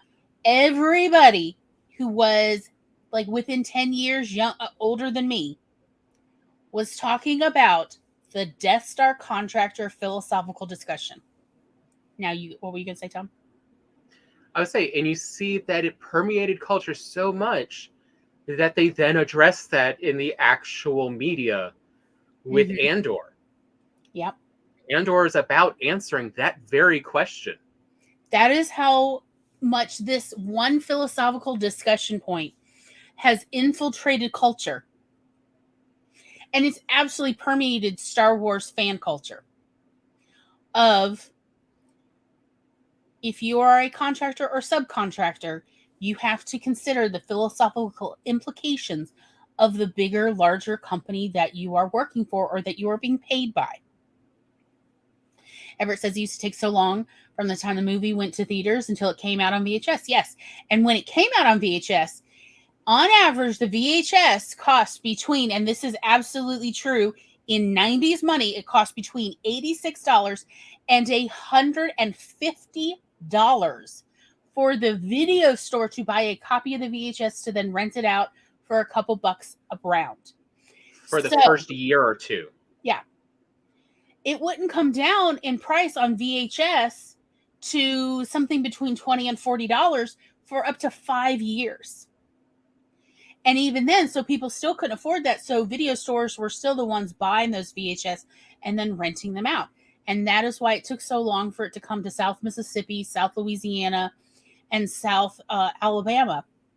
But once it did, people in my age bracket and, 5 years younger, 10 years older, everybody young-ish in that, essentially everybody 15 to 30 in the late 90s was renting this movie, Clerks, and then discussing. This is all everybody talked about for 10 years in my area was the Death Star subcontractor philosophical issue of, do you choose the kind of people you work for?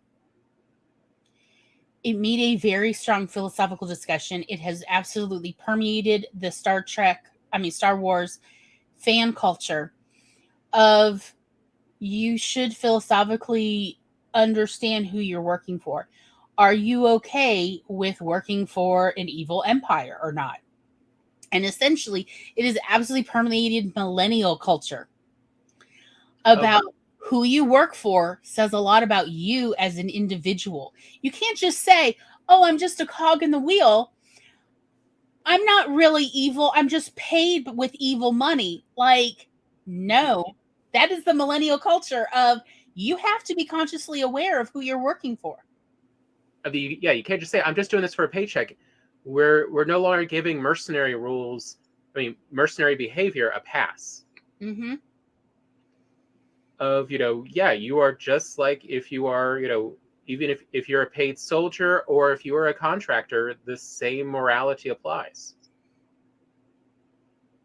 And yeah, I remember in Oxford, in the mid-90s, on the square, there was a little store that opened up. I think he was like a master's student from New York, and he had some money, so he opened up a little video store and weird joke items.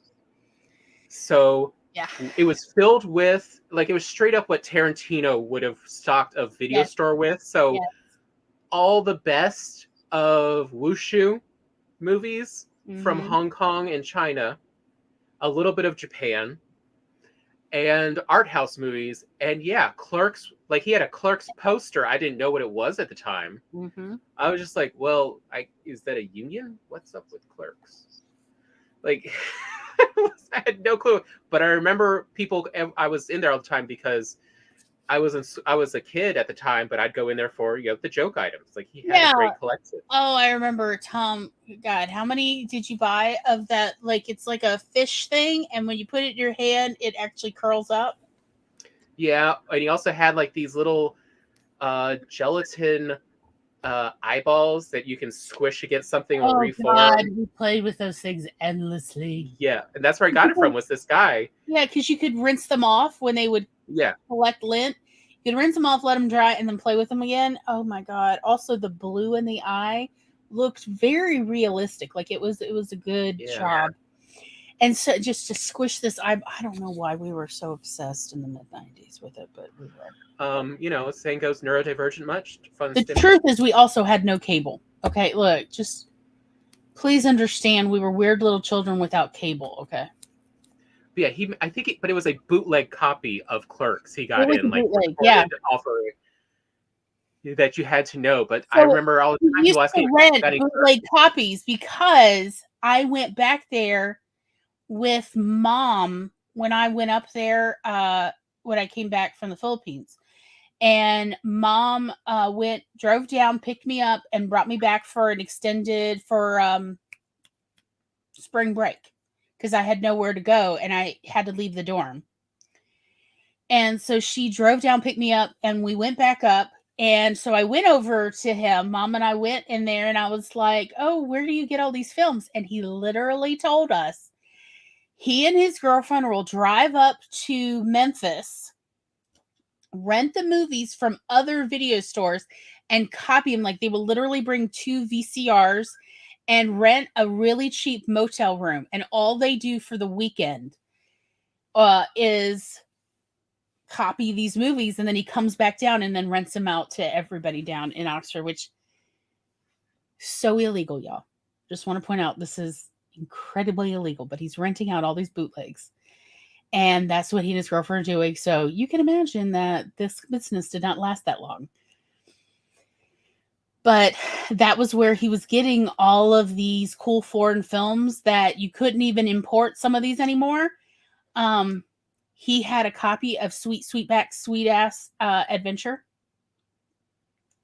that had been illegal to import or sell in America for years because it actually Mario Van Peebles is underage in a nudity scene in there. And it was illegal in both America, in both North America, Canada and America, as well as in Europe. It was illegal because you can't have a 13-year-old in a nudity scene. And, but, the director had done it because it was his son. So, yes. Good luck to Mario Van Peebles and his therapist figuring that one out. But he had, like, all these bootlegs that were, like, truly illegal for multiple reasons. And he was renting them out to people so that our little podunk town in Oxford, Mississippi could actually see, what is it? The 5th Ronin or 7th Ronin? Kurosawa stuff. All that. 7 Ronin. Nah. I didn't watch it. Or 7 Samurai, sorry. Yeah, I think Ronin was a different one by Kurosawa. Yeah, Ronin, I think it's just called Ronin. Oh, okay. But yeah, like that's where we first. But yeah, I remember even hearing back then of just because he would also get them from the convention circuit, or just he went back to New York occasionally, and he'd just literally film in the movie theaters, in these little art house theaters, this stuff that he wanted to see and share with others. And I did the same thing when I started a video store a few years later. Only I didn't do illegal bootlegs, and then it turns out nobody wanted to rent what I wanted to watch either.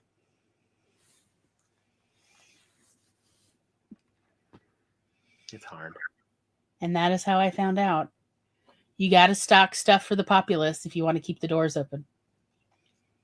Keep the electricity on.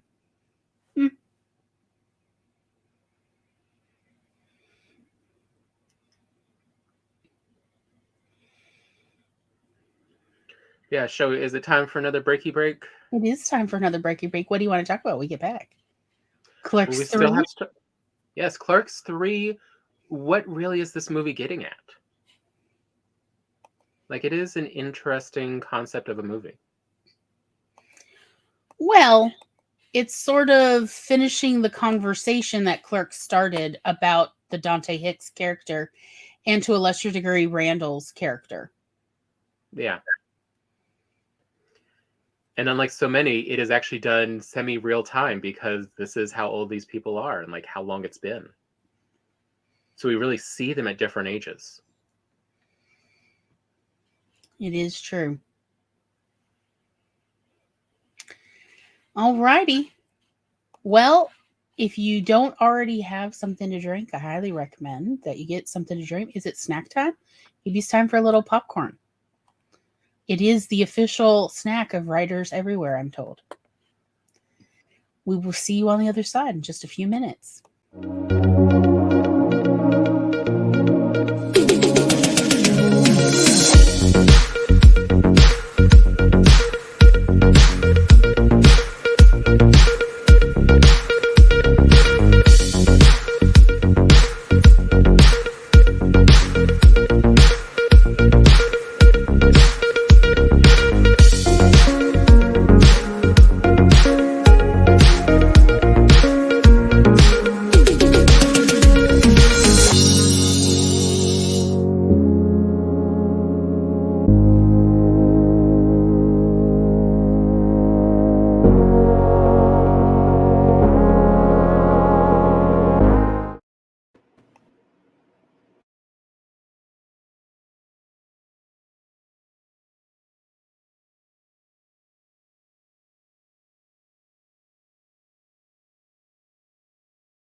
Me, me, me, me.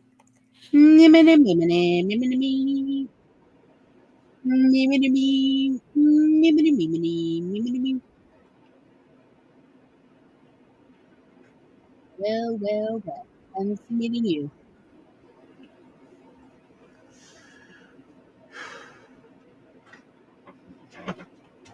I think the part I was most surprised at watching Clerks 3 was, since so few movies are really written um, about working class in a realistic experience, that I knew so many people who didn't even realize that they were sort of stereotypes, that there is a lot of shared experience, and that a lot of other people have similar experience. Because I saw a lot of people I've known in as characters in Clerks 3. And I mean, the same was actually semi-true of Clerks 2. Of, I definitely met a lot of those people. But yeah, like, we joke about a friend of ours would be like, does Kevin Smith know them? Because it seems very particular to this one person. But the most likely truth is this is a type of experience. This is just a type of person we just don't often see portrayed. Mm-hmm. Because a lot of writers in Hollywood come from middle class backgrounds. Not many working class really make it. Let alone, even after they make it, go back to live among their friends in a working class location in life. Mm-hmm. Well, even if they wanted to, they can't, because the way they've made it, they have to live where the job is. Yeah. Versus Kevin Smith managed to make it as a, sort of doing back and forth between the two coasts for, 6 months at a time.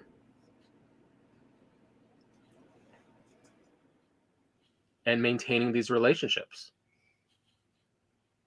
I mean, which we definitely saw in the documentary, sort of, that was done before Clerks 3. As we get to meet all of his family and find out how they felt about his career and his friends.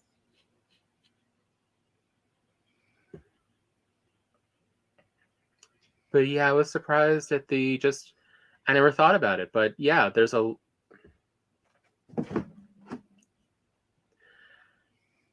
lot of shared experiences we don't see portrayed a lot, but it doesn't mean that your experience is actually that uncommon.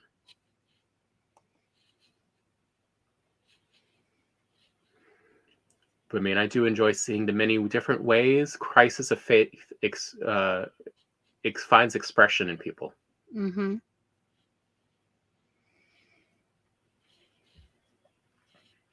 Because it's definitely a story about that midlife point where you see your mortality. And you're trying to figure out what you want to leave behind. And what are you living for?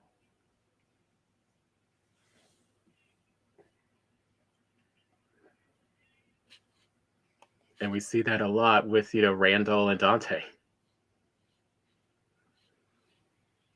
And they take in very different directions. And we find out how hard Dante has finding purpose in his life.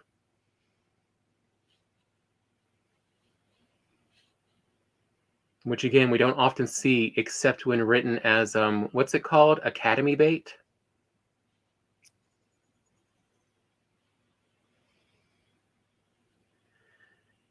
When someone's just trying to win an award. Yes. They'll write these serious stories. And then the actor who's like, I need an award, I need an Emmy or something so I can, start charging more. We'll get in it.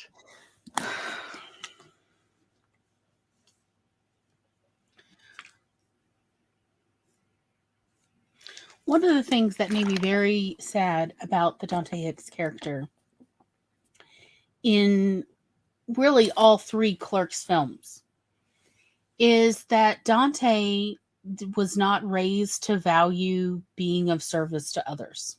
Yeah. So he really feels that he is just wasting time clerking. Whether he's clerking at a convenience store or he's clerking at a fast food place, he does not value it. It is just something he does till his big break comes. And then we see in Clerks 3 that he accepts there's no big break coming. This is as good as it gets. And for Dante, this sucks much. Versus Randall is in no way upset about clerking. He's like, this is fine to help other people get fresh milk, get snacks, buy, food, whatever. That's fine. That's a fine use of time, because what's most important is spending time with the people who mean the most to you. And this job of working at a convenience store, well, and by Clerks 3, they own the convenience store, is a wonderful way to spend time together every day. But it turns out that Dante does not share the same viewpoint. And I've read enough about, from Kevin Smith in his own words, about what Clerks, the original Clerks, was based on, was his own experiences. Literally, he talks about the person he interviewed for a job clerking at a video rental store. And the guy who was interviewing him, he owned the video store, but he also owned the convenience store next to him, the Quick Stop. And he was like, hey, so I see on your resume you also have some convenience store experience. What would you be opposed to working at the convenience store from time to time to do shifts? And he said, well, if you need me to, I will. And so essentially the guy did a switcheroo, and he was only working at a convenience store, and he felt like, and Kevin Smith felt that this was just an absolute waste of his time. At least with the video store, he would be watching movies and he would continue to work on becoming a filmmaker. But with the convenience store, he felt like there was nothing in it for him long term. I.e., he himself was not raised to value being of service to others. Versus, like, for you and me, Tom, we were raised to be of service to others, that our ultimate purpose in life is to be of service to fellow humans. That is our job here on earth, is to grow as individuals and to be of service to others. These are our two purposes that we were born to have according to how our parents raised us and in the church that we were raised, that all humans have two purposes. One is to grow as individuals, to really get out there, get uncomfortable, get into the uncomfortable spaces and really grow as individuals. Figure out how to be compassionate with yourself, how to be compassionate with others, how to be gentle and kind, and in all other ways as virtuous as you can be before you die. Like real virtuous, not like you're just posing, but like actually practice living virtues. And our other purpose in life is to be of service to our fellow humans. That was literally how Tom and I were raised. And so when I had the video store, neither of us felt that this was a waste of our lives. It was like, wow, what a great and easy way to be of service to others. Well, watching movies and talking about movies. Cool. And even to the part of, most of the movies we stock are going to be for our customers. Yeah, that they're not the kind of movies we're into, but it's for our customers, and it is to entertain them, to educate them. We certainly had a whole documentary section. But that this was a fine use of our time. Like, this wasn't the only use of our time. We were also both going to college, and even though, we knew one day, hopefully, we'd graduate from college, and we might only work part-time at the video store. Like, ideally, we did not imagine closing it anytime soon. At the time, streaming was literally just a dream. The infrastructure required to be able to stream movies did not yet exist in the late 90s, early 2000s. In fact, it was a noted scam. Yes. Run by some people. So, for the foreseeable future, video stores were going to be around. So we figured we would continue to work part-time and that we would employ other clerks to work the bulk of the shifts. This seemed fine. It was of service to others. People were able to rent movies. They could rent what they wanted. We offered deals that they could afford to essentially rent a wide variety of films, even films they weren't quite sure about, they could really explore. And customers said that to us a lot because we had this 5 for 5 for 5 deal. 5 movies, $5, 5 days. And people really loved that deal because they could then kind of like get 2 or 3 movies they knew they would like, or they were probably going to like, and then even get 1 or 2 weird ones. Well, also at the time, remember, standard practice was you'd rent a movie and you had 2 days. Mm-hmm. 2 days after you rented it, you had to return it. But this one, if you rented more, you could also keep it longer to figure out when you could watch it in your schedule. Like, you also didn't even feel pressured. Right.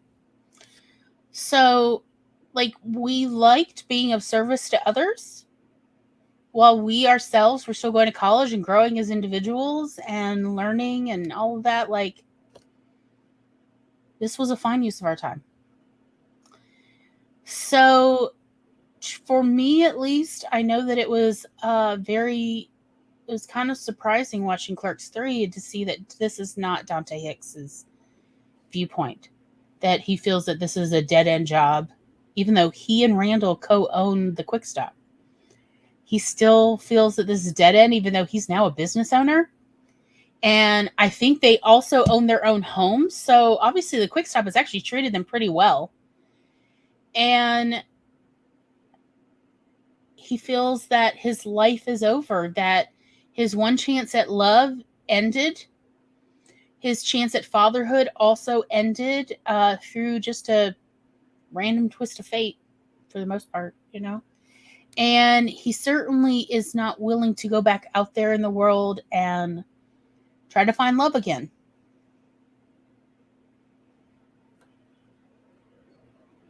And we're even shown in the movie that the potential is out there. Yeah. His old girlfriend still has the hots for him.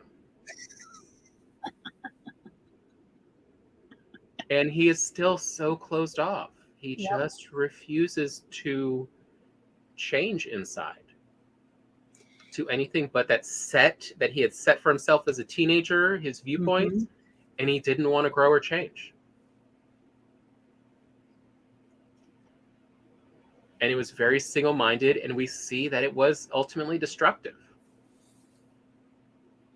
Versus Randall always worked towards the goals he wanted and would immediately change if the goals weren't working, and so was always happy with his life.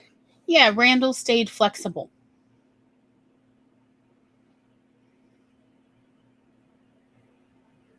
Even when Randall's life wasn't working out that well, he still enjoyed what was going on. Randall appreciated what he had. And ultimately what he had was friendship. And y'all, I'm just going to say this. Friendship is very valuable. It is, the older I get, the more I realize it is shockingly difficult to find people who want to hang around you for years and years. I mean, that's not to say I don't have people like that in my life, but when I was young, I thought there would be lots of people who would stick around. And it turns out not necessarily. And there's a lot of reasons why. It's not like, oh, Glory, you're just a terrible person. That's why people don't want to. It's not that. There's lots of reasons. People move away. People move on. Their interests change. Their personalities are still cooking. Let's be honest. When you're young, you're not done baking. Who you really are, you does not solidify till you're in your early to mid 30s for the most part, for most people.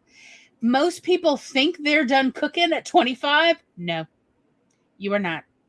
You are not. I'm here to tell you, all the youngins, whoever will watch this later, you are definitely not done cooking at 25. I know people who are 22 who think they're done cooking, and I'm like, you're not. No. You think you're done, you are going to be surprised by who you are at 27 then. because you're going to keep cooking into your early 30s. Now, by the time you're in your early 30s, whoever you are, that probably is mostly who you actually are. Whatever that is, that's who you are. So again, try to be kind. Try to become a gentle, kind, gracious, compassionate person. Do what it takes to practice compassion. That's actually one of the most difficult virtues I've seen in my many decades that people struggle with, is to learn to be compassionate. They struggle to be compassionate with themselves as well as with others.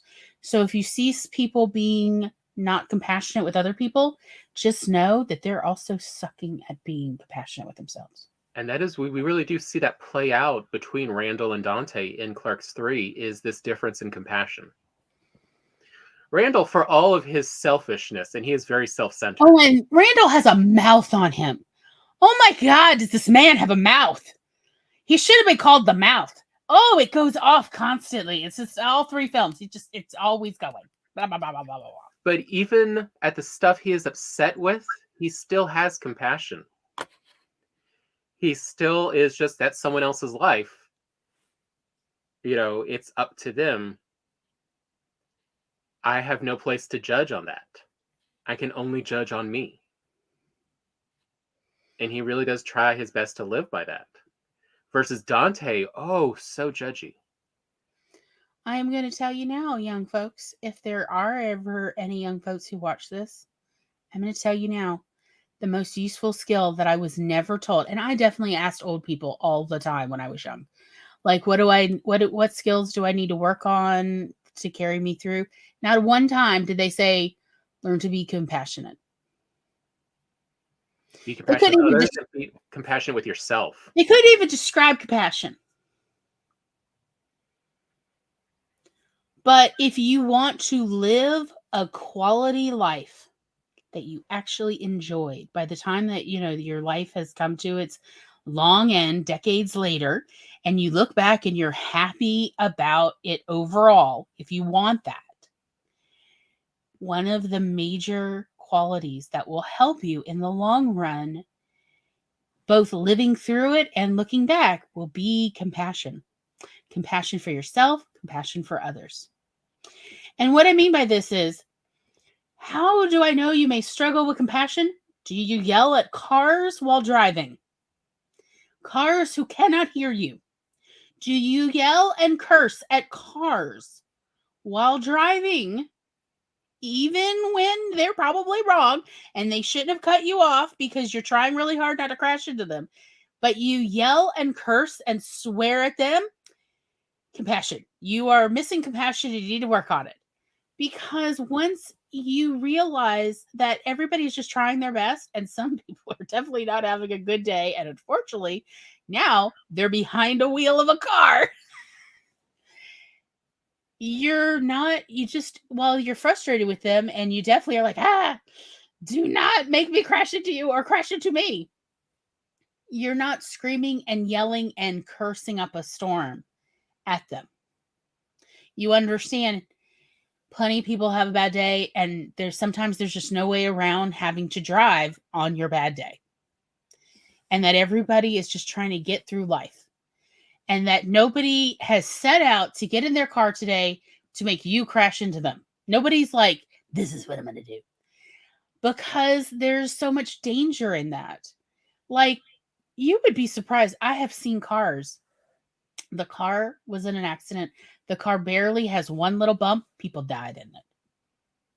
And it's just maybe how the other car hit the fender, hit something, and it just the wrong way. Just the wrong way. And the ambulance was delayed because there was another traffic jam and whatever, and people bled out. Like, it's a terrible twist of fate. But it's always dangerous when there's car accidents. So nobody in their right mind would want a car accident. And if they're in their wrong mind, they've got other problems. And they're not thinking straight because they've definitely got other problems. And their brain is lying to them and playing tricks on them. When you understand that, you stop cursing so much at everyone else, and you understand that it's frustrating to be around people who maybe are not looking out for you the way you're trying to look out for them, but you don't hate them anymore. You're not mad and like rip-roaring raging at them. You understand everyone's just trying their best, and sometimes people's best is really sucky. You start to really empathize with Red from that 70s and that 90s show. Of they're morons, but that also means they are morons. You have to, accept what their limitations are. Right.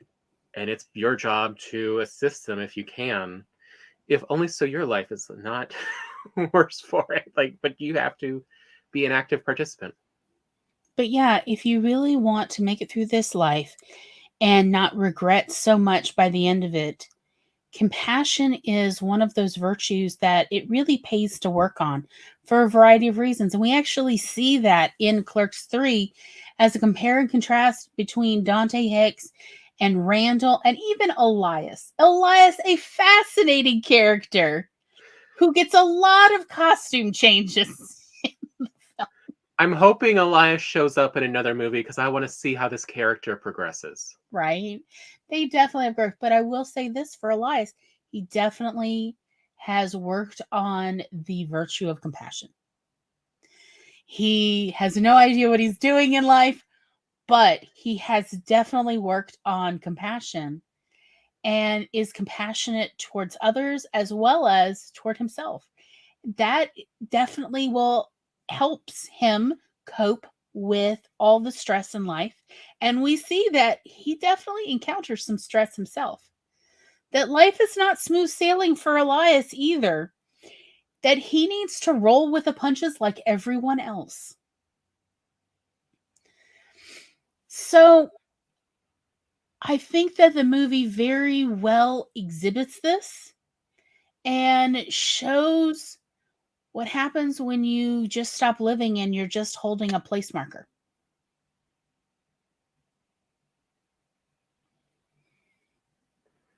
Because, yeah, we see that Randall is still building friendships. Even if it is a weird friendship, but you can see that the compassion is meeting compassion between Elias and Randall. Mm-hmm. Randall doesn't hide when he disagrees with Elias's actions and views. He disagrees often. And Elias knows this, but Elias at the same time also appreciates that Randall doesn't lie to him. Mm-hmm. He knows it's often going to be a bit derogatory because this is the real perception of Randall. But he knows Randall's being honest with him, and he can rely on that. So he maintains this friendship because in the end, it's far better to know someone is being honest with you than being around people you can't trust and you're not sure of what they're really thinking and doing. We really see that growth in Elias especially in this movie. Oh yeah, he was very naive in Clerks II, and he is now finally maturing in Clerks III. And, we also see the part of where, Randall again reinforces like I told you, 10 years ago or whatever it was in the previous Clerks movie, if Dante isn't here, you're my new best friend. It's just Dante's. The only reason you are not my best friend now is, I am still loyal to Dante. Right. But it has nothing to do with you or, reinforcing the, no, I do still see you as a friend. Mm-hmm. Even though they disagree constantly, all the time, on everything. Everything possible. And Randall definitely takes joy in antagonizing Elias all the time. And Elias in this last one is finally starting to return it of the, didn't you say this? Because that is not how it turned out. Right. And there's Randall like, I was wrong. Yep. It happens. Yep. I think that Clerks III is a wonderful conclusion to the arc, to the character arc for Dante Hicks, as well as for Randall. I really do. I am glad to see the ending that it has for Randall's sake, that you could be an asshole and still live a good life and make meaningful connections with other people and establish and keep building meaningful friendships, even when you're a total ass. That there is hope for all of us, because let's be honest, whether we realize it or not, just about everybody is an asshole some of the time. Yeah. We don't necessarily mean to be, and sometimes we do mean to be, but there's still hope for all of us.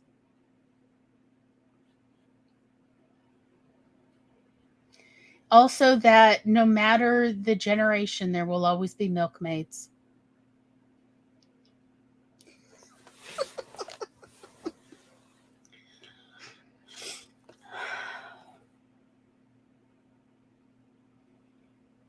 There will always be. I mean, and we do get to Every see. time I catch myself looking at all the expiration dates on jugs of milk, and I'm like starting to move them around in the back, trying to see if there's any that have a later date, I think about Clerks. Do I stop doing it? Hell no. I stand by this. I want as much time on my milk as possible. But we all do it. And that it's nice that they put, I checked, and the character of Millie, Jay's daughter, is in Clerks III. That she essentially moved to New Jersey to spend time with Jay, at least at some point, so that they could spend more time together. I think that's wonderful. Because she wanted to understand her father better. Mm-hmm. But, she's going to be checking that milk. As I said, I do it too every time I catch myself doing it.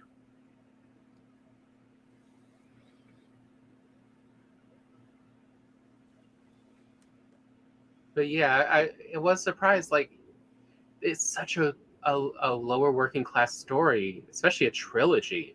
Yeah. And yet it shows that everyone, no matter the economic level they are at, the life they live is a dramatic story, is a life worth knowing about and discussing and telling and learning from and trying to improve. They're clerks. They went from clerking to fast food clerking. Well, it's still a clerk. You're still clerking.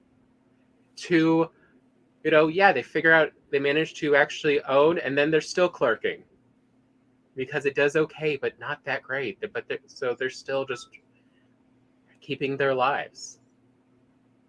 But there is, so much internal life that each of them has that are very different, even though they have been friends for 30 years at this point. Plus, I forget how long the time frame is, like their actual friendship was even before Clerks started. Yeah, well, I think they met in elementary school. Yeah. So it's like 30, 40 years, right? Because aren't they in their late 30s in Clerks 3? Because they talk about their age, like they're in their mid 30s or something. I'll say late 30s or early 40s. I can't quite remember right now, but yeah. And that we see how different, even though they literally live next to each other, they have, shared so much of their time together and their experiences, and yet how different their lives are. Both, for what they gained and what they didn't. Mm-hmm. Like, they've each had their very different lives, even though, ostensibly the same possibilities. And so, yeah, we see this great little story arc of, across these three movies that, yeah, you don't have to come from, incredibly filthy rich family to have dramatic lives. I mean, I really do appreciate that Clerks is about lower income working class. Mm-hmm. And that you can still, like, there's a lot of things that Clerks, all three Clerks together movies, helped illustrate that you can have deep, abiding philosophical discussions and have very little formal education. Because, like, that was a trope, was that lower working class people are idiots. Hmm. And they don't have deep philosophical discussions, let alone conversations that essentially go on for days and days and days, as they think about it more and then come back and discuss it more and then think about it some more and discuss that more. Like, these conversations will go on weeks, months, even. That is perfectly normal, especially when you're working with the same group of people every day or nearly every day for months or years at a time. You're eventually going to have philosophical discussions. That is what humans do. That is what humans do. And if they don't, why are you not? Is it because you're too tired? Because the dystopian world you live in is working you to the bone? Like, again, it is time to find a different job. I mean, granted, it'll probably be like a horizontal job, job placement of you're just moving sideways rather than moving up the ladder. But nevertheless, find yourself a job that is not working you to death. I very much enjoy that they showed these characters through time. They are still always going to be themselves. They're going to have these philosophical discussions. They're also going to have ridiculous conversations. I will never stop thinking about the Lord of the Rings. Randall doing it here. And it's just him walking, and then throwing a ring into the volcano and walking back. Like, there. I've told you all of the Lord of the Rings. Like, that's the whole purpose of the story. Like, he's not wrong. Oh, God. I remember when Clerks II came out. And that whole, was it like, so all of, essentially working class clerks in real life, everybody saw it within probably a 2-month period. Everybody had gone to see Clerks II in the theaters. Yeah. And so everybody started having these conversations after seeing it of, is that in fact all that Lord of the Rings really is? It's just two little hobbits walking all across the continent to go throw a ring in a volcano and then walk back. And like, just watching fanboys just lose their freaking minds. Oh my God. Was that not the sport of kings for a couple years, Tom? Oh God, that was wonderful. Well, I mean, Clerks No, II I really. love Lord of the Rings. Like, I make no mistake, I still watch. I made Tom get me, and I literally own the director's cut of these on DVD. I got them in the divorce, and yet it's like, that's all this movie is. It's all the series is. It's just a bunch of little guys walking across a continent, throwing a piece of jewelry in a volcano and walking home. Yep, did our job. Like, it's ridiculous. Also, he managed to in Clerks II, both Lord of the Rings and Star Wars, because those were the two hot fandoms at the time. Yes. That even fandoms have internal fights. Yes. Like, they've all got they don't talk about it much external, but if you know them, you can watch the divide. Mm-hmm. It's true. That they are not as monolithic as they appear, and you can watch people twitch if you bring up the one Achilles of their fandom. So again, like, Kevin Smith has shown again and again and again in his Clerks trilogy, you don't have to listen to the conventions and the tropes that are most common in the story you're writing, in the story you're creating. So if you want to write about working class hobbits, these are not landowning hobbits. You want to write about working class hobbits who just work at the bar. They don't own the bar, and they, steal carrots in their off time and go camping, and they don't really do much else in their life other than have philosophical discussions about, is it wrong to flirt with humans? Or is it perfectly okay as long as you don't intend to raise children together? Like, or whatever the conversations your working class hobbits have, you're free to do it. You are free to play fast and loose with story conventions, genre conventions, and with tropes. And particularly if your intentions are sincere and you are willing to edit, your stories will find their readers, their fans, your audience. You will find them. But you do need to be sincere about this is a story you want to tell. It is meaningful to you. It's not just, I think it'll be fun and I'll finally make my money. And then I'll show my mom and whoever else and my spouse that I'm not wasting my time. No. Stop trying to prove crap to other people. Prove crap to yourself. Write the stories that have deep meaning for you. Have characters give plaintive monologues about what most bothers them, that in the end is what actually bothers you. Have that. It will resonate with your readers. It will resonate with your audience. Be sincere and earnest, even when your characters are flippant and ridiculous and constantly antagonizing your other characters. If their motivations, if their concerns are sincere and earnest, it will resonate with your audience. Kevin Smith has shown that. Kevin Smith's movies have found their audiences, and they continue to find their audiences as new generations grow up and come of age and discover Kevin Smith films. It's kind of wild, but also fantastic that essentially the one thing Kevin Smith has is sincerity and earnestness. This is very useful for writers. I mean, the reason he was able to make the first Clerks movie was because he just wanted to show himself that he could make a movie. And he was fine with the consequences, even if, for the rest of his life, he was now stuck with debt. But he would have at the end this one movie he could show everyone every year. Mm-hmm. That if they wanted to keep friendship with him, they'd have to watch once a year. Yep, that was his plan. Was he would just be strapped with this debt of $20,000 to $30,000 of credit card debt for the rest of his life, and at least once a year he would force all his friends to come down to his mom's basement and watch this film that he is indebted to for the rest of his life, and this is his life. And he'd just be clerking for the rest of his life. This is what he wanted to do. He wanted to prove to himself he could make a film. He made this for himself and for anyone else who felt like him. And it was fantastic.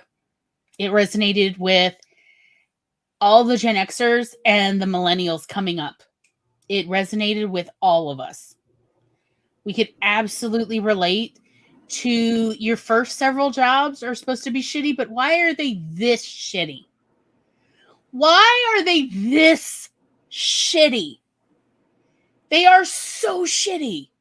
And it's not like you're even learning skills for the future. They are just terrible jobs. Why? Why is that what our society has to offer? That is essentially the entire premise of Clerks 1 through 3. And we can all relate to that because that's considered starter jobs now, but it's not a real starter job. A real starter job used to be that you start at the bottom and you build your way up. There is no future with clerking jobs. This is it. The management version is not any better. It is still terrible and it pays for crap. You cannot raise a family on even the manager pay at these crappy jobs. And it did not used to be this way. In the 80s, every single manager of fast food and retail had a family and their spouse did not work. So some of their spouses were getting masters or doctorates, and some of their spouses were just stay at home. And it wasn't necessarily gender specific because plenty of retail clothing stores were ran by women, female managers, and they had, husbands and wives at home. Some of them were stay at home. Some of them were getting their own degrees or writing their own books and raising kids. But all of them practically had children. They could actually support their family. None of them were on welfare. When in the 80s, so here's the deal. Tom and I, our parents were older boomers, and our parents believe that children should have bicycles so that they can like be independent and go live their lives when we don't have to be home. So we both had bicycles, and we could bicycle anywhere. We weren't supposed to cross the interstate highway. So we pretty much had half of the city. I think like back then they had a 40,000 population. So we had access to almost 20,000 population town to explore. And our part of the town had the zoo, and it had the public library, and it had the YMCA. It had all sorts of stuff, right? So we explored everywhere on our bike. And yes, I, an 8, 9, 10-year-old little girl, would go into retail stores. And mostly I just wanted the air conditioning. I mean, I gotta be honest. I just wanted air conditioning. It's so hot. It's so hot 9 months out of the year down here in South Mississippi. It's hot, y'all. So I just go in like pretending to shop, but eventually they're like, "Hey kid, are you really shopping for clothes?" I'm like, for my mom." And they're like, "So what's it like out there in the streets?" Like, it's hot. Okay. You know, like I didn't take anything. I wasn't a shoplifter. That wasn't really my deal growing up. Mostly because people always notice me when I walk in a room, so it kind of kills any illicit fantasies. But inadvertently, because you know, y'all may have noticed I'm an extrovert, one of the few among other two. I would get to know all these managers at all of these retail stores, because also when I would walk into these stores to get some air conditioning, these were not their busy times. I didn't like to go in during busy times because too many people. And so the managers are like, "Hey, so what's going on? What's going on? What do the 10-year-olds talk about these days?" Like, okay, you know, so, and sometimes managers would give me free stuff, like for reals. They would just give me free stuff. It was pretty cool. So I had reasons to talk to all the managers in the town. Imagine Richard Scarry's Busy Town, only it's Southern, and that's essentially it. I would go in, I would chat with everybody, and anybody who wanted to chat, I would chat with, because yes, I was literally living the prequel to Clerks. And I would find out everything about these managers' personal lives. You know, they'd ask me about mine, so I'd ask them about theirs, you know, and find out who they're married to, how many kids they have, what are the ages of their kids. And they're like, "Hey, so when do you babysit?" I'm like, "No, my mom says I'm too young. I could start babysitting when I'm 11. "Oh, good. Give me your phone number now." Because it used to be, it was kind of hard to find good babysitters. And yeah, like I got to know everybody as they anticipated my 11th birthday when I would be available to babysit. Instead, we moved up to North Mississippi, much to the disappointment of many managers down in Hattiesburg, who I did not see for a decade. But when I saw them when I moved back to Hattiesburg, we're like, "I have been missing you. I tried to call your number and I got a little old lady." Like, but that's how it was in the 80s, at least in South Mississippi. Both national franchise retail and local businesses, management jobs afforded everybody to raise a single earner family of 4. Both the store manager and the assistant manager. Mm-hmm. They all had 1 to 2 children and a spouse who did not work. All of them. All of them. Sometimes their spouse would take a Christmas job to get money for Christmas, but then they would leave after they'd gotten enough money to have Christmas. So they'd only work like 2 months out of the year. Maybe sometimes they work in the summer for that 2 months. But usually they were home for childcare reasons because it was cheaper that way. That's how it was in the 80s still. But by the mid-90s, things had changed. And management jobs were paying barely above clerking jobs. That was the world Tom and I grew up in. We grew up in a world where clerking even paid pretty good for people to afford to get married. And by the time we were old enough, clerking no longer even covered minimum bills. So Clerks definitely like addressed that, and Clerks 2 continued to show that, and Clerks 3 also revisited this of what is up with this economy. When you're on the bottom rung and it's been 30 years and you still haven't been able to get up to the next rung, what the absolute hell is this? So what I'm really saying is, if you have a story that feels very personal to you and you're like, well, maybe like no one else sees the world this way. Maybe other people don't have these kind of relationships with their friends. I am here to tell you that is probably not true. That probably your experience is highly relatable because we're all suffering in this dystopian world. So go ahead and write those stories. And yes, if you want to make them hobbits or elves, go right ahead. Tell me about the dystopia of elven economy. Go right ahead. Or little gnomes. Gnome economy. Why can you not support a family on that? If that's the story you want to tell it. Why doesn't underwear pay like it used to? There's just no market for used underwear. Or socks anymore. Or, yeah, socks. Whatever it is, go ahead and write that. Write what you sincerely feel. I feel like Kevin Smith, one of the things Kevin Smith really proved was you can just write sincerely about what you're frustrated about in your own personal life, and it will resonate with other people. And not just because you're a single white male. You do not need to be a single white male in order for your story to resonate with others. You can be any gender, or no gender at all. You can be any race or no race at all. You could be anything, and it's going to resonate with others. Because we are all in this dystopia together. And that is my real takeaway from Kevin Smith. I wish it resonated with more people. I wish more of y'all could understand why I'm like, hey, clerking. Yeah, yeah. But it shows several of you have not had clerking jobs.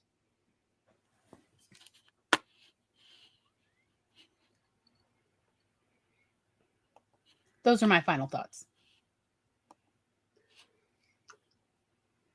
I think Kevin Smith did manage to do what a lot of writers for the last 200 years have tried to do.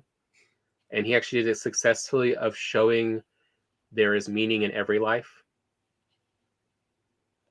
And he did it across 3 movies with just seemingly silly, stories and premises and characters.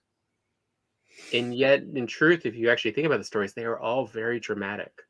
They all have a lot of meaning. They all have a lot of relatable, stressful situations we all go through. Mm-hmm.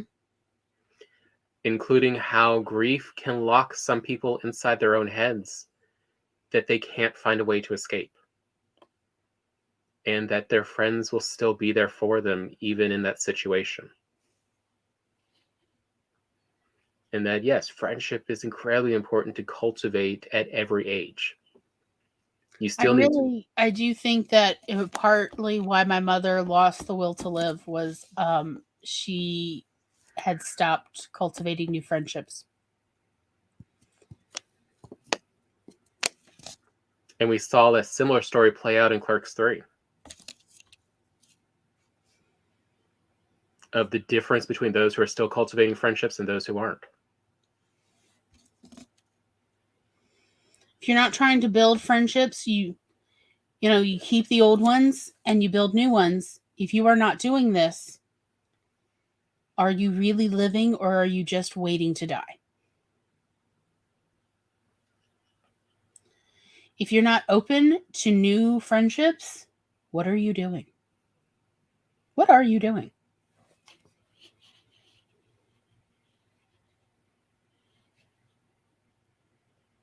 So, do you have other final thoughts? No, that's all of it. Okay, cool. Let's see.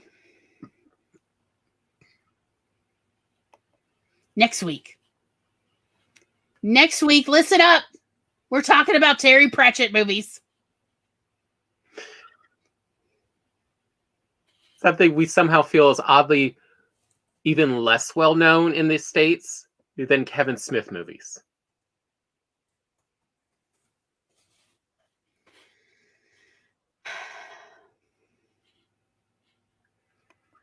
A writer who has managed to outsell the Bible.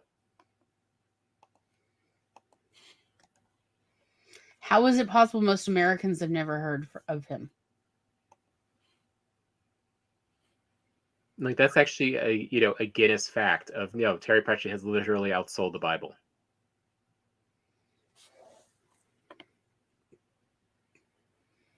So we're going to talk about all the movies based on Terry Pratchett stories. All right, I've pulled it up. I have pulled up IMDb where Terry Pratchett is listed as the writer. Buckle up. Here are the things we're going to talk about. I'm trying to only mention the English language ones though. Mm-hmm. Good Omens, The Amazing Maurice, The Abominable Snow Baby, which I've now got to look up because I didn't know that existed. Yeah, I didn't know that one. Father, The Watch. Apparently there's Good Omens Lockdown, which I also now need to look up. The Troll Bridge, that was the one you were looking for, Tom, where you couldn't remember the title of Cohen the Barbarian, The Troll Bridge. Terry Pratchett's Mort, Going Postal, Nation. Why is that listed as maybe I don't think that's a video game. Oh, is it? Because it's listed as just book. It's weird. Well, it's also a book. Masquerade, they made into a TV movie. I did not know. No, I didn't know that one. The Color of Magic, Weird Sisters, Hogfather the novel, Johnny and the Bomb the TV miniseries, Weird Sisters the TV miniseries, Soul Music TV miniseries. There is a short Welcome to the Discworld. There's the Discworld video game. There's Johnny and the Dead TV miniseries, the Truckers miniseries, and the Color of Magic video game. We are going to talk about Terry Pratchett and why it is what to take away from this. Terry Pratchett is really about world building, as well as he has truly shown that you can monetize whimsy. And I appreciate him for this. And at the same time, make your arguments for why the world could be better and how to make it better.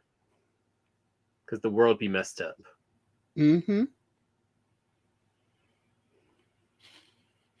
So that's what we're going to talk about next week. We really hope that you will tune in for next week's episode as we talk about the wonderful world of Discworld in particular and Terry Pratchett as a writer. And I actually have a little bit of insight into, if you are interested in Terry Pratchett, how to become more like a writer like Terry Pratchett. Because this is something I have inadvertently, totally by accident, studied, because Terry Pratchett and I surprisingly have a lot of similar background. And people have already been giving me the compliment of this really reminds me of Discworld stuff, which I'm like, thank you so much. But I can tell you, based on what I've researched about his background and what I share with that, if you are interested in writing more Discworld style stories, how you can do this. So, yes, stay tuned next week. It's going to be a wild ride. Good night, everybody. Bye-bye.